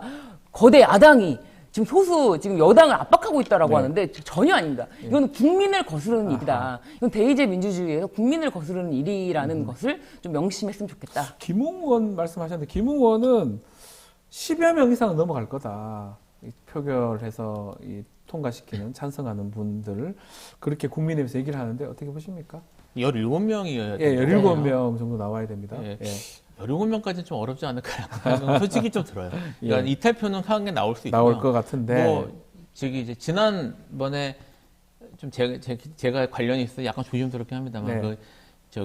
그 이재명 대표 예. 체포동의안에서 아, 뭐 상관없습니다. 이거 동의 뭐 아니 제가 이제 예를 드는 거예요. 예를 예를 들어서. 드는 거. 그러니까 예. 그런 식으로 대규모 이탈이 발생할 가능성도 사실은 저는 있을 거는 뭐 가능성이 없다고 생각하지는 않는데 네. 이게 이제 당마다 좀 분위기가 다른 거라 이제 국민의힘은 사실 그런 이탈표가 나오기는 좀 어려운 분위기이기도 할 거고 네. 그리고 사실 뭐 한 10명 이내라면 가능성이 있지 않을까 싶은데 17명까지는 전혀 어려울 것 같아요. 그렇죠. 민주당은 좀 달라요. 야, 깜짝 놀랐습니다. 네. 아무도 예상 못했는 그 많은 이탈표가 나와가지고 이재명 대표 결국 지난 10월 아닙니까? 작년 10월에 결국은 영장 심사 받으러 갔던 상황이 기억이 나는데 그 정도의 이탈표는 국민의힘에서는 기대하기 좀 어렵다. 예, 좀 그렇게 그럴 것 같습니다. 네, 보시군요. 어렵죠. 네. 10명 정도는 모르겠지만 17명, 18명까지 가는 거는 쉽지 않을 것이다. 자, 그렇지만 이렇게 부결이 된다고 하더라도 이 해병특검법 22대 국회에서 1호 법안으로 추진하겠다. 민주당 예고한 상황입니다. 자, 이렇게 되면 저는 또 그런 게 22대 국회 시작할 때부터 똑같은 일이 반복될 것 같아요. 통과시키면 제2 요구하고 재표결하면 또 올리고 돌리고 이게 악순환이 반복되는 거 아닙니까? 어쩔 수 없는 거죠. 그거는 사실 거부권 행사를 지금 계속 하고 있는 네. 거면 이게 어느 한쪽에서 물러서야 되는데 지금 국민적 지지를 받고 국민들이 원하는 게 이게 이 특검법 통과시켜서 제대로 수하는 거잖아요. 네. 뭐 이건 지금 국회가 이걸 통과시켜서 법을 통과시켜가지고 법을 만드는 게 사실은 국민적인 이런 데 따르는 것이고 네. 여기에 대해서 자기와 관련된 것임에도 불구하고 계속 거부권 행사하는 것이 사실 대통령실이 잘못하는 거거든요. 이걸 악순환이라고 볼 게 아니라 대통령실이 계속 잘못하는 거예요. 이거는. 잘못하는 것이다. 예, 잘잘못이 분명한 사안입니다. 이거. 자, 이게 예. 네, 김 저도 변호사님. 그 부분에 대해서 말씀을 드리는데 이 단어 하나도 굉장히 이렇게 선택하는 게 악순환이다, 정쟁이다, 정쟁으로 이끌려고 한다, 그리고 대립하고 있다, 여야가 대치하고 있다. 이건 전혀 맞지 않다. 이거는 전혀 맞지 않는 상황이라고 저는 보여지는 게 이것이 과연 정쟁입니까? 좀 전에도 말씀드렸지만 이것은 민심입니다. 그리고 최혜병의 억울한 죽음을 밝히기 위해서 이것에 대해서 박정훈 단장이 수사를 했고 네. 그것을 오히려 항명죄로 지금 재판을 받고 있는 상황인데 대통령이 그것에 대해서 나는 특검이고 뭐고 없다, 거부한다라고 하는 것은 국민의 민심을 거스르는 거기 때문에 네. 기사들이 딱 쓸 때 딱 그 느낌이 있습니다. 정쟁이다, 대결이다, 대치, 여야 강대강 대치. 이런 건 맞지 않다고 봅니다. 이거는 오로지 여당이 대통령을 지키기 위해서 거부권을 거부하기 위한 지금 활동을 하고 있다. 이거는 국민의 뜻에 거스르는 것이다라고 보여집니다. 그 만약에 이번에 부결된다고 하더라도 22대 국회 시작되면 네. 그때는 지금 192대 108 아니겠습니까? 그때는 좀 통과가 될까요? 뭐 그때 정치적 상황을 봐야 되겠죠. 또 봐야 될것 같다. 이게 이탈표가 발생을 하고 하는 네. 것들이 결국은 당시 국회의원들의 개개인의 그런 정치적 이익이나 아니면 네. 입장 이런 것들에 달라지는 거고 그거는 사실 확 바뀔 수 있거든요. 현재로서는 예측하기는 어렵고요. 이제 지금 계속 지지율이 낮고 더 떨어지고 그다음에 대통령에 대한 그런 불만이나 이런 것들이 쌓이면은 때도 더 쌓여서 지금보다 나빠진다면 가능성이 있어요. 좀 다른 얘기긴 하지만 이 공수처에서 지금 수사하고 있는 김계한 사령관하고 뭐 박정훈 단장 대질은 불발됐다고 하더라고요. 또 그리고 박정훈 단장 항명죄 군사 재판도 지금 진행 중입니다. 지금 어떻게 보고 계십니까? 잘 되고 있다고 봅니까? 지금 김계한 사령관하고 뭐 대지일은 불발됐지만 그 대통령의 경로에 대해서 김계한 사령관으로부터 또 다른 사람이 들었다. 그렇죠. 이것도 이런 참 지금 중요한 보도가 나왔어요. 보도인데. 그런 상황에서 대통령이 경로했다는 거를 들었고 그것을 최초에 김계한 사령관이 이야기를 했는데 네. 김계한 사령관은 누구로부터 들었고 이런 것이 좀 더 밝혀져야 된다. 네네네. 그리고 이 사건을 쉬쉬하고 무마한다고 할수록 덮어지는 것이 아니지 않습니까? 그리고 대통령이 다른 의미로 경로했다라고 하는데 그게 또 시점상 맞지가 않아요. 네. 대통령은 이런 이제 경로설이 계속 나오니까 그런 상황에서 뭐 비가 오고 그런 뭐 날씨가 안 좋은 악조건에서 어떻게 뭐 사병이 순직하는 그런 일이 일어났냐라는 경로를 했다는데 그거는 맞지가 않거든요. 기자회견에서 그렇게 얘기를 했죠. 맞지가 않아요. 그 시점이 동문서다. 네, 전혀 맞지가 않는 그런 상황이기 때문에 이것에 대해서 저는 밝혀질 수 있다라고 밝혀질 수 있는 사건을 공수처에서 어느 정도 뭉갤 수 있는지가 관건이다라고 네. 보여져요. 또 그래서 특검이 필요하다 네. 이런 주장이 되는 것 같습니다. 자, 알겠습니다. 자, 한동훈 위원장 얘기도 좀 해보겠습니다. 우리 오늘 정부 정책 얘기 좀 했었는데 한동훈 위원장이 최근에 목소리를 많이 내고 있어요. 이번에는 또 고령자 조건부 운전면허제 추진 관련해서 이것도 비판을 하는 것 같아요. 선의로도 나쁜 결과가 나올 수 있다라고 얘기를 했는데 한동훈 위원장의 최근에 이 직구 논란에서도 뛰어들었고요. 계속적으로 이렇게 얘기를 하는 이유, 이 움직임 어떻게 읽고 뭐 계십니까? 정치 계속 하려고 하는 거죠. 하고 싶다 정치. 예, 정치하고 나를 잊지 말아주세요. 네. 라는 그런 모습들. 네. 뭐 이런 이게 지금 한동훈 위원장 지금 요 말씀하셨지만 네. 요것만 나온 게 아니지 않습니까? 네. 며칠 전에 어느 중3 학생의 예. 편지 이러면서 맞습니다. 또 이게 이렇게 이 기사를 심지어 모든 메이저 언론들이 받아쓰는 대부분의 주요 언론들이 받아쓰는 네. 놀라운 모습들을 보였는데 네. 이제 보면서 한동훈 전 위원장의 영향력은 대단하구나 여전히. 그리고 그 언론들이 어떻게 보면은 이제 차세대 리더로서 띄우고 싶은 생각을 갖고 있는 사람들이 있구나. 그리고 이제 한동훈 전 위원장 본인도 나오고 싶어 하는구나. 나오겠죠. 자, 근데 이제 대통령실에서도 한동훈 위원장을 그렇게 뭐 마뜩하게 생각하지 않는다 이런 보도도 있는 것 같고요. 저는 한동훈 위원장에 대한 평가를 네. 홍준표 시장이 했던 부분을 좀 소개해드리고 싶은데요. 예. 총선을 말아먹은 애한테 예. 또 기웃거리는 당내 일부 세력들을 보고 이 당은 가망이 없다. 이런 생각을 한다라고 이게 페이스북에 총선을 말아먹은 총선을 말아먹은 애라고 했어요. 아. 이렇게 너도 나도 애 눈치나 보는 당이 이런 당이 네. 살아나겠냐? 이렇게 이제 이야기해 주시는 김에 홍준표 시장 목소리 대주시면 안 됩니까? 하실 수 제가 있지 않- 못해요. 못하십니까? 그걸 못해요. 예. 아쉽지만 네. 그래서 당장하다 한동훈이 총선을 말아먹었어요. 저는 그렇게 봐요. 아마 그렇게 얘기를 했을 것 같은데. 네, 총선을 말아먹은 애한테 강하게, 눈치나 보는 당. 예, 네. 상당히 강하게 얘기를 네, 했네요. 그렇기 때문에 지금 다 언론도 마찬가지입니다. 보수 언론에서도 한동훈 띄우기를 하고 있는데 네. 이 언론을 향한 이야기도 마찬가지라고 봐요. 총선을 누가 말아먹었니? 총선을 말아먹은 애한테 또 기웃거리 언론한테도 똑같은 쓴소리를 하는 것이다 라고 보여지고 이것에 대한 냉정한 평가가 있지 않나. 네. 총선을 이끈 것이 누굽니까? 비대위원장 아닙니까? 그렇죠. 그런데 그것에 대한 책임에 대해서는 전혀 언급이 없고 오히려 총선이 내가 했으니 이 정도로 막았다? 이런 것입니까? 총선에 대한 책임 소재는 명확하게 해야 되지 않습니까? 그리고 한동훈 위원장, 비대위원장 시절 그 전에 법무부 장관 시절부터 아니면 검사 시절부터 뭐 하나 내세울 만한 일이 무엇이 있는지 네. 그것도 좀 묻고 싶습니다. 묻고 싶다. 네, 그렇기 때문에 지금 뭐 어떤 일정한 정책에 대해서 뭐 비판의 소리를 낸다고 한들 대통령과 각을 세움으로써 자신의 어떤 입지를 조금은 뭐 확장성을 넓히려고 하는가 본데 그것이 과연 호락호락하지는 않을 것이다. 네, 그렇게 보여집니다. 자, 민주당 이야기도 좀 해보겠습니다. 국회의장 경선 이후 폭풍 계속 이어지고 있습니다. 당원들 탈당도 있고요. 최근에 당원권 강화 관련해서 논의가 좀 되고 있는데 당원국 신설 얘기도 나오고 있고요. 원내대표 선출이나 국회의장 할 때 당원에 뭔가 투표를 적용해야 된다. 이런 목소리 나왔는데 그 부분 우리 김 변호사님 어떻게 보십니까? 이건 좀 조심스러운데요. 계속 조심스러워요. 왜냐하면 이거 네. 제가 아마 지금 보시는 분들하고 의견이 좀 다를 것 같아요. 네. 제가 네. 저는 이거는 국회의원들이 하는 게 맞다고 봅니다. 이게 이제 대의제 민주주의를 우리가 어쨌든 채택하고 있고요. 네. 지금 그 국회의장이나 원내대표는 국회의원들이 국회 내에서 본인들이 대표들 뽑는 작업이거든요. 그렇죠. 근데 이제 여기에 대해서 당원들의 의사가 반영이 된다는 거는 직접 민주주의적 요소를 도입을 하고 그리고 대의민주주의에서 이것들을 좀 흐리게 만든다는 건데 네.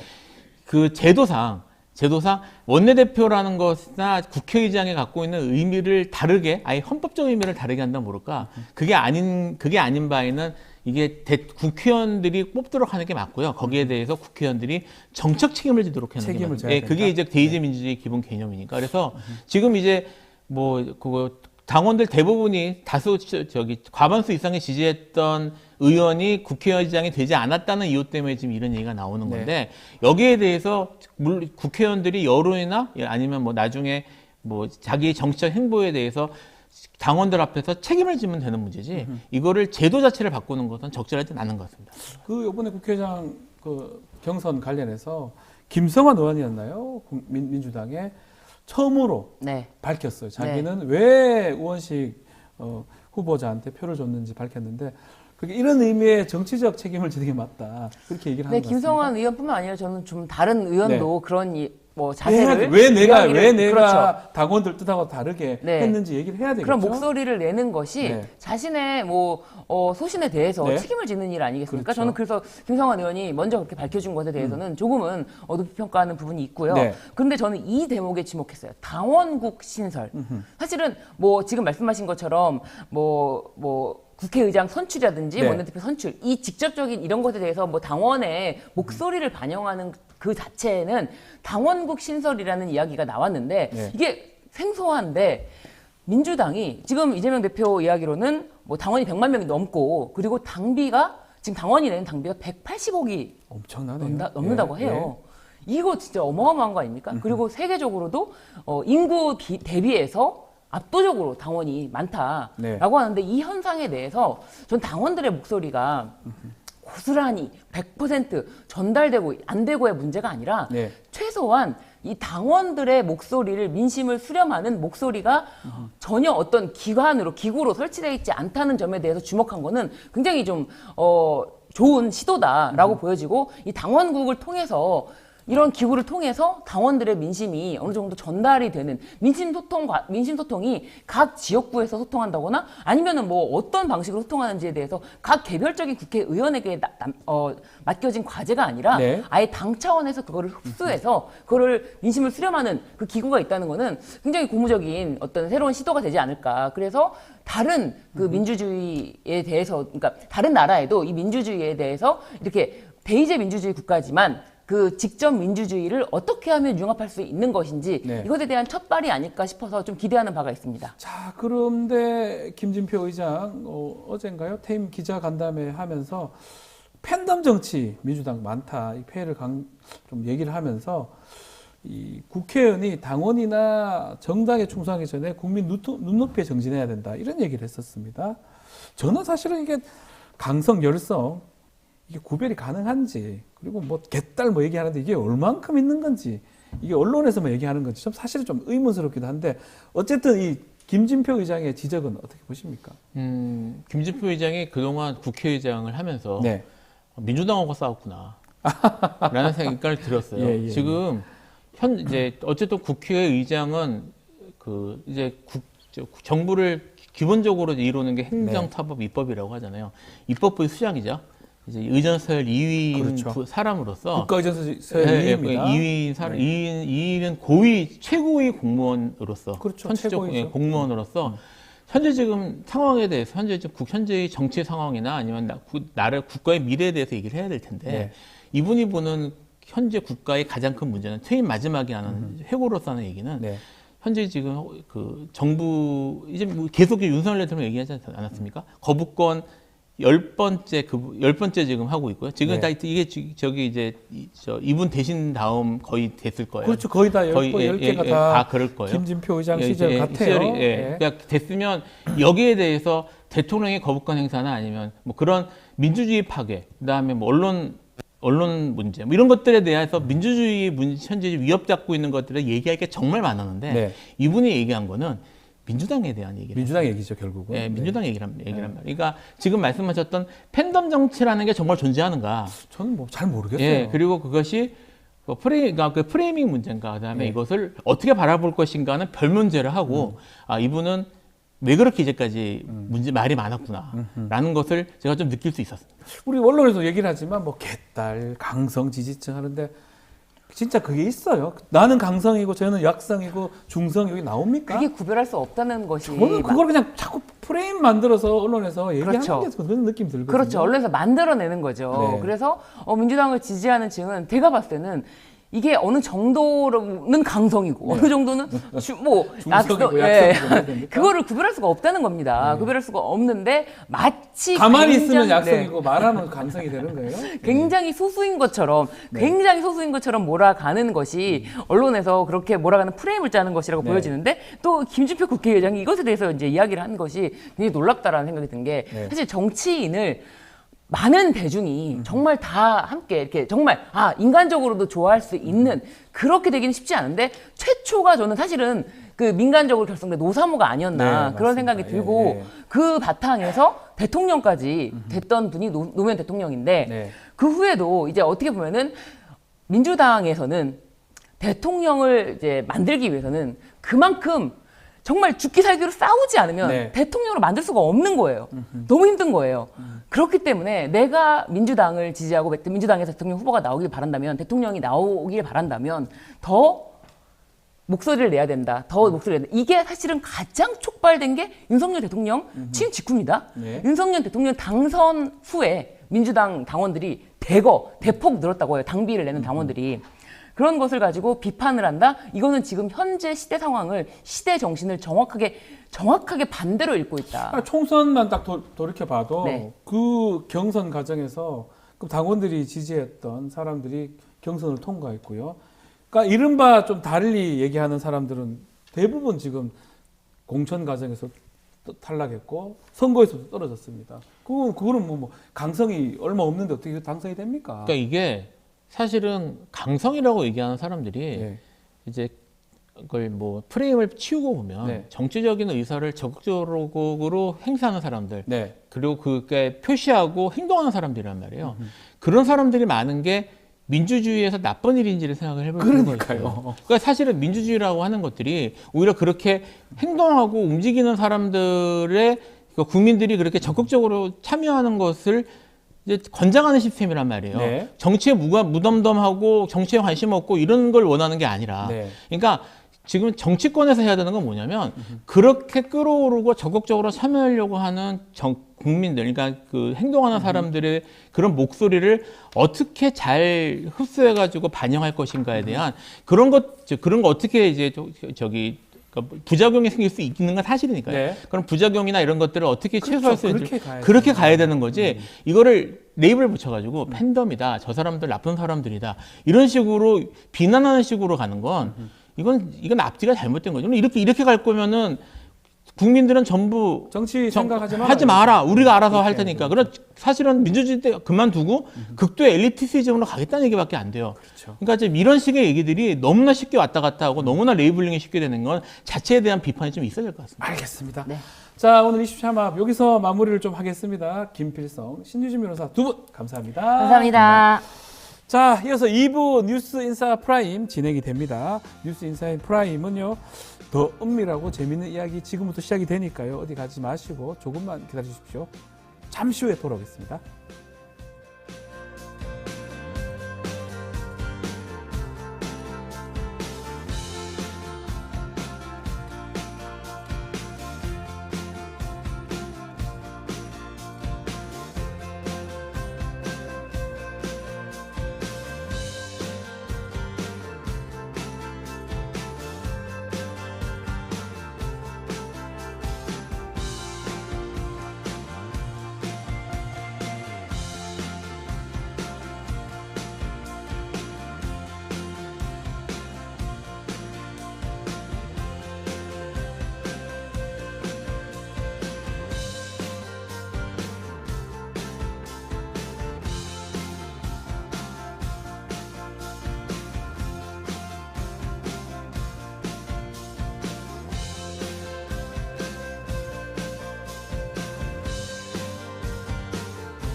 한 발 더 들어가는 고품격 시사대담 뉴스 인사 프라임 시작하겠습니다.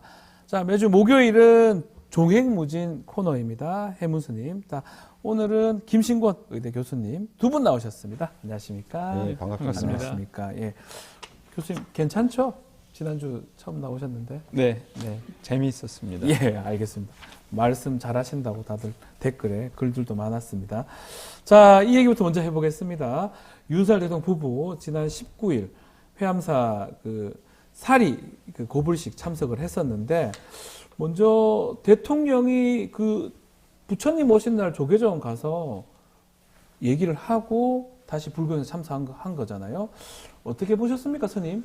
예, 제가 계속해서 5월 19일 우리 얘기했던 거대로 하셨어요. 네, 원래 종교라는 게 이 예언자의 목소리로 사는 네, 거거든요. 네. 어쨌든 김건희 여사가 회암사 자리에 공개 행보를 시작하는 네. 빅 이슈를 터뜨려 주셔가지고 네.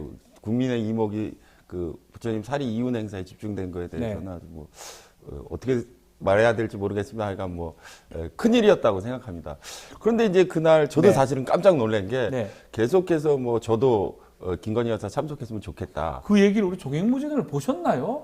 예. 그 얘기를 정말 매주 하셨잖아요. 예, 매주 하셨던 얘기예요. 그리고 이제 예. 김건희 여사가 아마 이 방송 본 모양이에요. 그래, 가려면 그날 하자. 사리운 예. 고불식 가자. 예. 거기서 하자. 이렇게 했나요? 예, 그래서 또 조계종 총무원장 스님을 비롯해서 이제 큰 스님들도 네. 오시는 게 좋겠다라고 이야기하셨고, 또 조계사에서 그런 이야기가 대통령이 직접 조계사 오셔서 말씀도 하셨는데, 근데 그 행사장에 저는 김건희 여사가는 거의 올 거로 이제 확신하고 있었습니다. 네. 대통령이 오신 거에 대해서 좀 놀랐어요. 아, 왜 놀랐냐면은 같이 왔으니까. 예. 사실 대통령이 초파일 행사로 조계사에 참석하는 것도 그렇게 이례적이거든요. 네. 제가 자료를 좀 찾아봤더니 박근혜 대통령이 세월호 참사 때 국민 민심을 달래기 위해서 현직 대통령이 방문한 이후에 지금까지 없어요. 네. 그 전에도 거의 없습니다.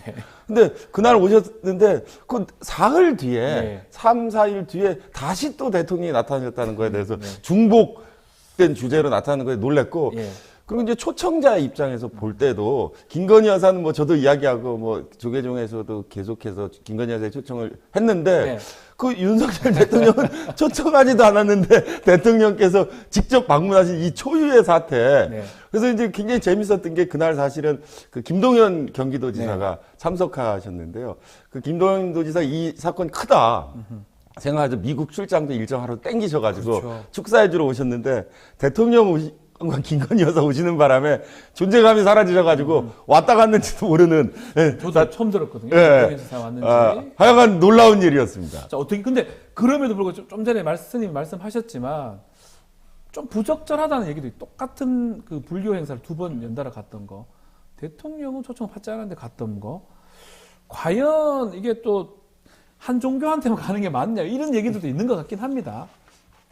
사실 제가 네. 미국에서 네. 공부도 좀 하고 살면서 네. 제가 미국을 이해하는 여러 가지 방향들이 있습니다. 네. 사실 많은 분들이 아시고 있는 것처럼 미국은 인류 최초로 민주공화국을 건설한 나라입니다. 그렇죠. 네, 프랑스 혁명보다 미국 건설이 더 먼저입니다. 1776년인가요? 네, 프랑스 76년에 70 독립선 1789년이고. 네네, 독립선언을 그때 네. 했고요. 네. 인류 최초로 왕이 없는 나라를 만들었고, 그렇죠. 맞아요. 또 그것이 이제 프랑스 혁명에 영향을 준 거죠. 그렇죠. 그런데 또 한 가지 제가 볼 때 미국이라는 나라가 건국되면서 인류에게 굉장히 큰 기여를 한 점이 하나 있는데, 뭐죠? 그게 뭐냐면 영어로는 separation between church and state. 그게 종교와 그 국가의 분리입니다. 아, 정교 분리의 원칙이라는 것을 이전에는 이론적으로는 갖고 있었지만 그걸 실제로 나라, 국가라는 체계 안에서 그것을 만들어 놓은 것이 이제 미국의 굉장히 큰 기여이고, 사실 그 기반은 미국의 헌법입니다. 미국 헌법을 constitution이라고 말하는데 예. 굉장히 신성한 어떤 권위를 가지고 있는 것으로 여겨지고 있습니다. 미국 헌법은. 그렇죠. 예. 그래서 미국 헌법에 보면은 미국 헌법 자체는 바뀌지 않습니다. 한 번도 개헌이라는 건 이루어지지 거기는 않았습니다. 수정을 하죠. 네, 수정헌법, 네. 수정헌법 이렇게 되죠. 그래서 이제 그 뒤에 어멘드먼트라고 개정 조항을 붙이지. 그렇죠. 그런데 그 수정 조항 두 번째 어멘드먼트에 종교에 대한 원칙을 2가지로 제시합니다.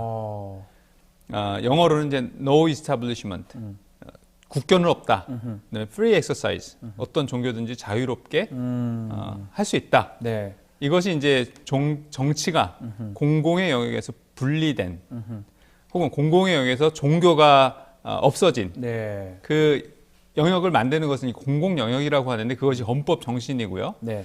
사실상 우리나라 헌법이 그 미국 헌법의 영향을 받아서 만들어졌기 때문에 우리나라 헌법은 그것을 받아서 헌법 정신으로 만들고 헌법 조항에 그것을 표현해 놨습니다. 네. 그 두 가지 원칙을 말이죠. 그래서 이 두 가지 점을 생각해 봤을 때 종교가 과연 어떤 그 공공의 영역, 특히 행정의 영역에 들어오는 것이 맞느냐라고 하는 점에 있어서 굉장히 반헌법적인 혹은 헌법 정신의 그 얘기를 하시려고 미국 헌법 얘기를 하셨어요. 네. 이제 우리나라에서도 이제 그것을 굉장히 심각하게 논의해야 될 네. 때가 온 것 같고요. 아하. 미국에서도 굉장히 심각한 그 논쟁들이 근데 지금까지 많이 미국에서 이루어져 있습니다. 성서 같은 거 들고 그렇게 막 선언하잖아요, 대통령들. 그건 또 어떻게 봐야 됩니까? 개인적 신앙 안에서 할 수 아. 있습니다. 그래서 만약에 본인이 불교 신자가 대통령이 된다 그러면 이제 그걸 다른 방식으로 선서를 할 수 있을 것이고, 예를 들면 몰몬 신자가 예? 몰몬 교도가 또 몰몬경에다가 선서하겠다면 그것도 가능할 가능도 하다. 거겠고요. 그런데 그 영역 안에서 하나의 종교만 편향한다는 것이 문제가 된다면은 네. 두 가지로 표현할 수 있는데 모든 종교를 똑같이 다 빼버리자라는 네. 의견이 하나 있고 또 하나는 똑같이 배분해서 네. 참석을 하고 기여를 하자. 그럴 수도 있겠네요. 그럴 수 있는데 사실 이 후자가 어렵습니다. 예. 워낙에 다양한 종교적 너무 형태들이 많고요. 있고 예. 똑같이 기계적으로 하는 건 어렵고요. 그래서 미국에서는 대체로 공공 영역에서는 그것을 이제 빼는 사실 우리나라도 그렇게 해야 마땅하다고 저는 생각합니다. 정치의 영역이나 약간 불만이 이제 우리 교수님은 이제 약간 왜냐하면 이 초파일 부처님 오신 날하고 동시에 네. 부부가 행사에 참석하는 그 부분 때문에 이제 하는 것 같은데 글쎄 뭐 일견 이제 들어야 될 얘기 같긴 한데 네. 다시 좀 그 얘기 좀 더 제가 스님께 네. 질문 드려보면 어쨌든 그 사리 반환 때문에 갔다고 봐야 되는데 네. 우리 스님이 또 그 역할을 크게 하셨잖아요. 그래서 뭐 제부 그 얘기는 좀 해주셔야 됩니다. 정말로 네. 현 정부 들어서 미국과 관계가 좋아졌건지 김건희 여사 정말 잘했던 건지 네. 등등의 사실관계를 좀 확인해 주십시오. 근데 이제 뭐 대통령께서 직접 참석해서 행사를 빛내주신 것과 별개로, 네, 별개로. 이 사리반환의 김건희 여사가 어느 정도의 과연 말한 것처럼 결정적 역할, 큰 역할을 하셨냐. 네. 근데 보면은 이 김건희 여사가 역할을 한 부분이 있어요. 네. 이 역할을 한 부분이 있는데 그거는 그 보스턴 미술관에 직접 가셔서 네. 그 협상을 재개해 달라라는 말씀을 하셨고 그거에 의해서 이제 협상이 재개돼서 이제 사리 반환에 그 결과물을 낸 것은 사실입니다. 네. 근데 그 김건희 여사의 역할이 지금 말하고 있는 것처럼 결정적이냐, 그럼 큰 역할이냐, 아주 이 사건에 막 그 엄청난 기여를 했느냐는 트리거냐 트리거. 네. 그거는 살펴볼 필요가 있어요. 아하. 좀 자료 화면 제가 준비 드렸는데 나올 준비됐는지 모르겠네요. 네. 일단 제가 말씀드리면 공문을 제가 받았습니다. 예. 네. 이 사건이 2009년도에 시작됐는데 네.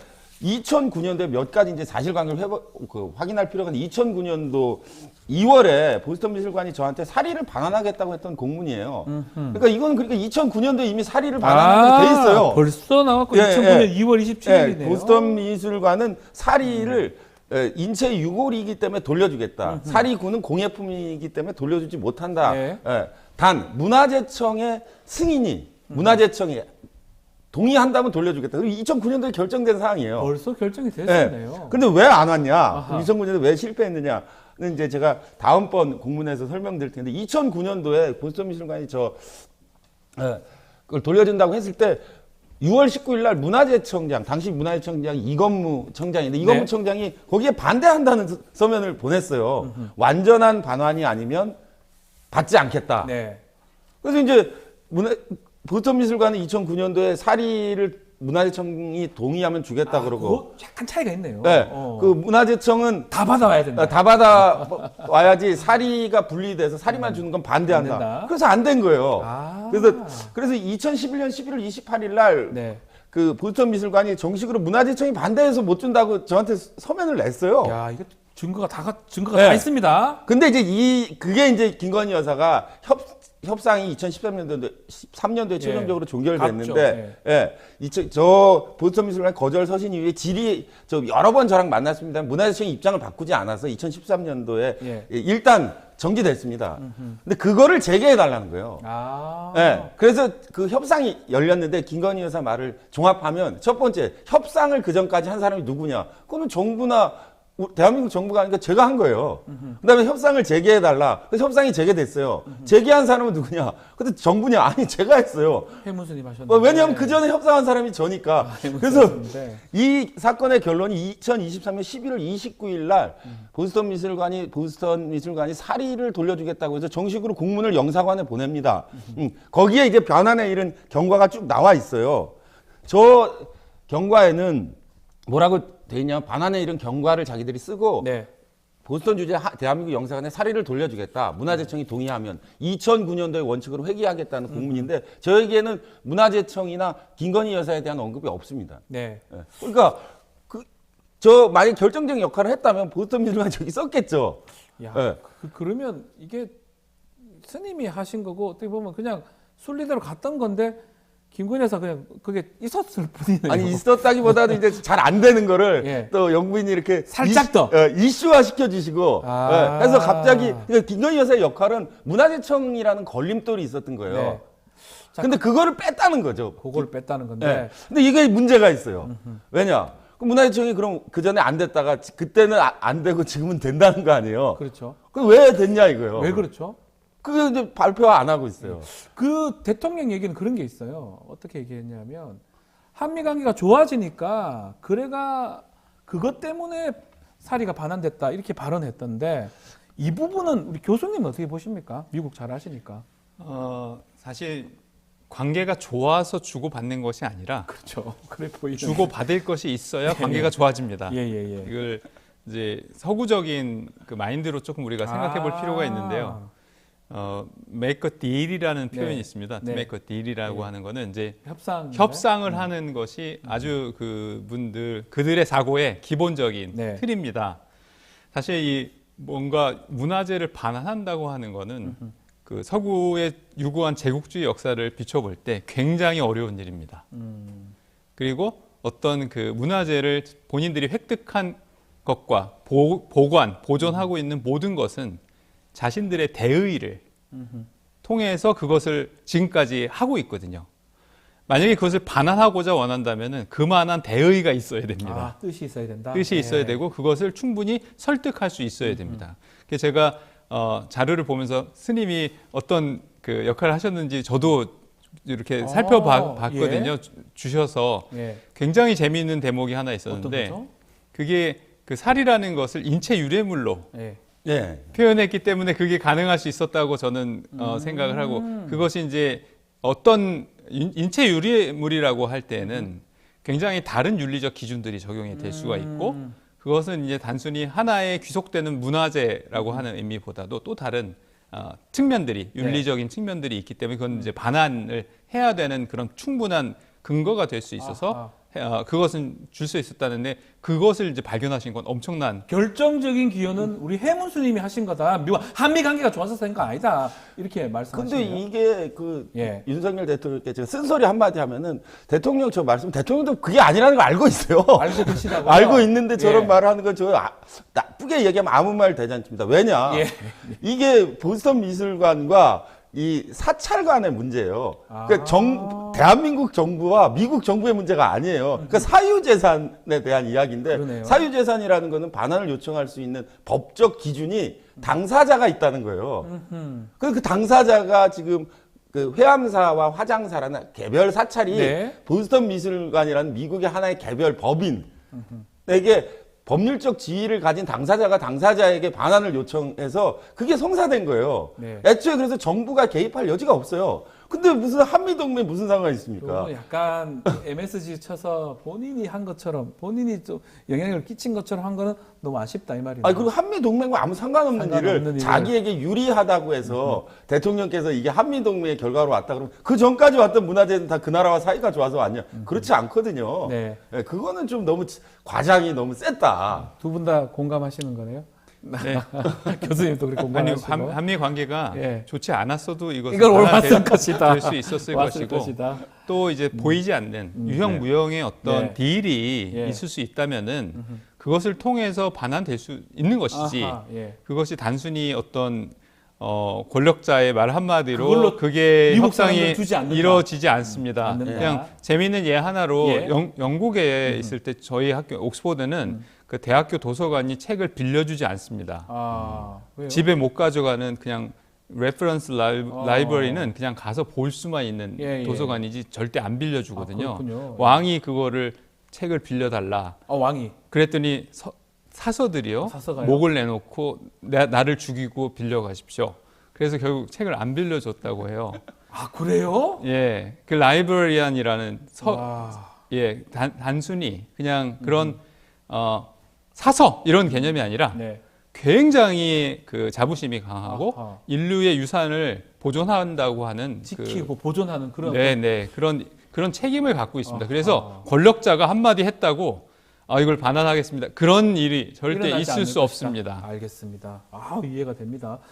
자, 말 나온 김에 김건희 여사 지금 본격적으로 지금 사리 반환 행사 가면서 공개 행보를 좀 하고 있는데 어떻게 봐야 됩니까? 이때까지 입장 표명은 별로 없어요. 이때까지 안 나온 거 얘기도 안 하고 그냥 슬그머니 우리 해문스님 그 해암사 그걸로 딱 그냥 하는 것 같거든요. 네. 두 분 어떻게 보십니까? 근데 그건 본인 마음이니까 제가 논평할 것은 아니지만 네. 이번 사건을 보면서 제가 중요한 시사점 하나 알게 된 것이 네. 있는데 실제 아까 제가 농담처럼 얘기했습니다만 네.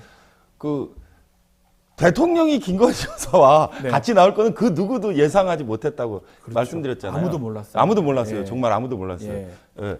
그래서 갑자기 그 전날 전격 결정된 걸로 저도 알고 있는데 네. 그럼 지금 윤석열 대통령의 태도를 보여주는 거예요. 김건희 여사에 대한 논란이 어떻든 어떤 문제가 있든 내가 직접 맡겠다. 예. 그래서 김건희 여사 혼자 회암사의 공식 활동 재개할 때면 좀 쫄리니까 예. 내가 가서 돕고 내가 이 문제에 방패막이 되겠다라는 아주 아내 사랑이 지극하신 모습을 보여주셨기 때문에 앞으로도 저 모습은 변하지 않겠다라는 거 하나. 근데 두 번째는 지금 교수님과 말씀드리면서 나눈 주제입니다. 네. 아니 이게 왜 한미동맹 때문에 와? 그러니까 스님 하셨는데. 네, 아니 뭐 제가 했다기보다 이 개인 문화재는 논리적 근거를 찾아내셨잖아요. 개인 이 사유 재산이라는 것은 정부와 아무 상관없어요. 근데 마치 정부가 외교적인 노력을 기울이고 한미 관계가 돈독해졌기 때문에 왔다고 과장하고 있거든요. 네. 근데 자기를 해명함에 있어서 사실을 말하지 않는다는 거예요. 예. 그래서 유리한 그럴듯한 잘 포장된 디자이너를 고용해서 하면 된다고 생각하신다는 건 유감스러운 일입니다. 유감스럽다. 이 두 가지 이야기, 김건희 여사를 끝까지 지키겠다는 이 사랑꾼, 또 하나 자신의 문제를 과대 포장하거나 사실이 아닌 것으로 잘 포장하는 이 두 가지가 결국 지금까지 문제였는데 회암사 사리 이혼에서도 역시 그 모습 보여줬기 때문에 앞으로 좀 어려움이 전격적으로 개선되긴 쉽지 않을 거다. 교수님께서는 이렇게 공개 활동 이렇게 하는 모습 뭐 더 해야 된다고 보시는지 아니면 이제껏 안 했던 거에 대한 어떤 설명이라든지 이런 부분이 없는 상황에서 하고 있거든요. 어떻게 보십니까? 국가에는 의전이라는 게 있기 때문에 그렇죠. 또 대통령이 하지 못하는 할 수 없는 여러 가지 일들은 영부인이 해야 되는 역할이 네. 있습니다. 그 역할을 지금까지 하지 않았다는 것은 사실 그것도 일종의 배임일 수 있는데 예. 그 역할을 비워두는 것은 저는 적절치 않다고 봅니다. 활동을 언젠가는 재개해야 되겠죠. 네. 하지만은 그 재개하는 이유나 혹은 목적이나 또 정당성이 얼마만큼 많은 국민들의 공감을 받고 있느냐 이게 굉장히 큰 문제가 될 수 있을 것 같습니다. 네. 영국 같은 경우도 사실 인기 없는 왕비가 지금 왕비가 됐습니다. 네. 그래서 사실은 영국 국민들이 좋아하지 않는데 그런 경우에는 그런 활동을 하지만은 굉장히 제한적으로 합니다. 조심스럽게 별로 나서지 않고 주목받지 않고 하지만 해야 되는 아주 기본적인 것들을 네. 이제 하면서 그렇게 하는데 그럼에도 불구하고 제가 한 가지 드리고 싶은 얘기는 이겁니다. 퍼스트 레이디라고 해도 영부인이라고 해도 왕비가 아닙니다. 한시적입니다. 불과 몇 년밖에 그 권위는 유지될 수가 없습니다. 분명히 여기에서 정당성을 확보하고 가는 편이 훨씬 더 좋을 것이다라고 하는 생각을 저는 합니다. 그 말씀처럼 대통령제는 우리는 5년제고요. 또 다른 미국 같은 경우는 4년 하고 중임 2번 정도 할 수 있는 그런 상황인데 왕하고는 다릅니다. 그렇지만 이런 얘기를 하잖아요. 우리 대통령제를 제왕적 대통령제 이런 얘기 합니다. 그만큼 그 임기 동안은 막강한 권력이 지금 집중되어 있다. 이런 말이 있는데 요 얘기 한번 오늘 조금 더 얘기를 해보겠습니다. 특히 5월 9일입니다. 2주년 기자회견 또 기자들 기립시키는 모습도 봤던 것 같고요. 일단 그 신년 대담 방송 당시에 네. 우리 시장님께서 말씀 주셨죠. 절대 왕정 상징하는 그림들이 있었다. 이거 좀 이상하다. 저 뒤에 나오는 저 그림 같은데 네. 말씀 좀 부탁드리겠습니다. 저 신년 대담에 국민과 소통하겠다고 대통령이 나오셔서 KBS하고 1시간 동안 대담하셨는데 네. 좀 재미는 좀 없었습니다. 네. 네. 제 눈을 끈 저 기자이긴데 최고의 장면 저건데 아니 국민과 소통하신다는 분이 뒤에 예. 그 조선 왕실에서 예. 그 환갑잔치 왕후의 이런 환갑잔치나 무슨 그 가래 뭐 그런 데 쓰는 진연도 저게 반차도 행사하는 궁중 행사 궁중 행사를 그렇죠. 그림이에요. 아니 근데 저거를 걸어놓고 국민과 소통을 한다는 게 저 도대체 어떤 사람이 저런 센스를 가지고 있느냐. 저거 경질해야 된다고 제가 얘기했어요. 왜냐하면 대한민국의 대통령은 헌법 제일 때 대한민국 민주공화국이에요. 그러니까요. 근데 왜 대통령이 뭐 디자인상 했겠지만 다른 날도 아니고 국민과 소통을 위한 자리에 전날에. 왜 왕실의 잔치 그림을 뒤에 걸어놓고 자기가 지금 주인공이라는 거잖아요. 예. 예? 제왕이라는 겁니까? 그 저런 그 인식이 명확하지 않아요. 아니 뭐 그럴 수도 있지. 그러면 절대 안 돼요. 안 된다는 거잖아요. 지금 트럼프 대통령도 나치가 썼던 단어 하나 뭐 어디 구석이 하나 나왔다 그래서 난리잖아요. 나는데. 그 프랑스에서 만약에 예. 그 저렇게 했다 그러면 그 대통령 할 수 있겠습니까? 가만 놔두지 않죠. 예. 또 하나 더 있었죠. 1월 예. 1월 오봉도인가요? 근데 뭐 꼭 이거요. 인사와 예. 설날에 인사하신데 뭐 윤석열 대통령만 그런 건도 아니고 그 앞에 대통령들도 좀 그랬습니다. 네. 1월 오봉도는요 경복궁이나 창덕궁 가면 뒤에 용상이라고 불리는 임금님 자리 뒤에 쳐져 있는 병풍입니다. 네. 그 제왕의 상징이에요. 네. 근데 그 제왕의 상징 하필이면? 앞에 네. 대통령과 영부인이 저기서 신년 인사를 전합니까? 저거 헌법 위반이에요. 헌법이 대한민국은 민주공화국이고 모든 권력은 국민으로부터 나온다. 이게 헌법 1조인데 요거 위반이다. 어떻게 저런 깜찍한 생각을 누가 기획했는지. 저 대한민국의 대통령이 저러면 되겠습니까? 우리 교수님 또 미국, 영국에서 뭐 많은 공부도 하셨는데 미국은 대통령, 영국은 그래도 왕이 있습니다. 뭐 집권하진 않지만 실력 행사를 하지 않지만 어떤 차이가 있는 건가요? 대통령 왕하고. 사실 대통령이라는 말 번역이 네. 저는 굉장히 좀 어색하다 이런 생각을 하는데 프레지던트. 예, 프레지던트를 우리 말로 그냥 번역하면 의장 정도 됩니다. 네, 그리고 이제 아까도 제가 말씀드렸지만은 미국이 예. 이 인류 최초로 왕이 없는 나라를 만들어 본 거거든요. 예. 민주적인 방식으로 이제 나라를 그렇게 만들었습니다. 그것은 이제 영국이 왕이 있는 나라이기 때문에 예. 영국은 지금까지 유나이티드 킹덤이죠. 왕국이 연합체이고 미국은 유나이티드 스테이츠 국가의 연합체입니다. 예. 그래서 프레지던트가 처음 만들어졌을 때 이 조지 워싱턴 최초의 그 대통령도 본인이 스스로 굉장히 곤란했습니다. 이전에 어떤 전례들이 없었기 때문에 그럼 도대체 나는 어떤 직위를 가지고 어떤 권위를 가지고 해야 되는가? 나는 무엇일까? 예. 예. 생각했을 것 같아, 왠지. 예, 굉장히 고민을 많이 하다가 본인은 선출된 아하. 왕이다라고 하는 생각을 가지고 이 정치를 진행해 나갔습니다. 처음엔 그게 전례가 없었으니까요. 예. 그러나 거기서 굉장히 중요한 차이점이 하나 생기는데 이분이 임기를 2번 마치고 다 물러납니다. 네, 자리에서. 안 합니다. 예, 예. 왕은 그렇지 않거든요. 죽을 때까지. 종신제로 왕은 정치를 하지만 네. 이 대통령은 임기를 마치는 것이다. 이것은 굉장히 중요한 전환점이라고 보는데 사람에게 귀속된 것이 아니라 네. 직위 자체에 귀속된다는 권위 자체가 아하. 그런 것을 선언적 행위라고 볼 수 있는 것이고 임기가 끝나면 자연인으로 돌아간다고 하는 굉장히 중요한 모델을 우리에게 보여준 그 자대가 되었고요. 예. 물론 그 프랭클린 루즈벨트 같은 경우는 4번 대통령이 됐지만 그 이후로 미국은 2번 대통령까지 하는 것을 그렇죠. 원칙으로 지금 하고 있는 이 선례가 되었죠. 그것은 대통령제라고 하는 것은요. 기본적으로 대의제이기 때문에 국민들에서부터 선출되고 어느 일정 기간 동안 권위를 가지고 정치를 하다가 네. 그 기간이 지나면 자연인으로 다시 돌아간다라고 왕이 하는 아니고 것이 돌아가야 된다. 네, 그것이 아주 기본적인 전제이고 왕은 평생 가는 아하. 겁니다. 어. 평생 종신제이고 그 사실은 절대적인 권력을 누리고 있습니다. 지금 아까 영국 말씀하셨지만은 영국에서 지금 입헌 군주제라서 왕은 큰 권한이 없는 것처럼 보이지만 그 권한을 다시 상기하기 위해서 의회가 개회를 하면은 여왕, 왕이 의회에 들어갑니다. 가서 연설을 합니다. 한 번씩 연설을 합니다. 근데 그 연설에 굉장히 재밌는 대목이 뭐냐면 그렇죠? My people, 내 백성들, 나의 백성들이요. My government, 내 정부, 내 정부. My cabinet, 내가 이런 표현을 씁니다. 합니까? 그 상기시켜 주는 거죠. 지금 민주적인 국가이긴 하지만 결국 궁극적으로 모든 권위, 주권은 나에게 있다라고 하는 것. 그리고 개인이 죽을 때까지 그것을 소유한다고 하는 사실을 계속 상기시켜 주는 것이죠. 근본적 차이가 있습니다. 근데 우리나라는 민주공화국이거든요. 네. 왕이 없는 나라이기도 없어요. 하고 예. 민주적인 절차로 절차적인 민주주의에 의해서 선출된 선출자가 일정 기간 동안 권위를 갖는 그렇게 시스템을 가지고 있는데 너무나 지금 우리가 그걸 착각하고 있는 아하. 요소들이 되게 많다 이런 생각이 듭니다. 교수님께서 보시기에 대통령 왕 어떤 차이가 있다고 보십니까?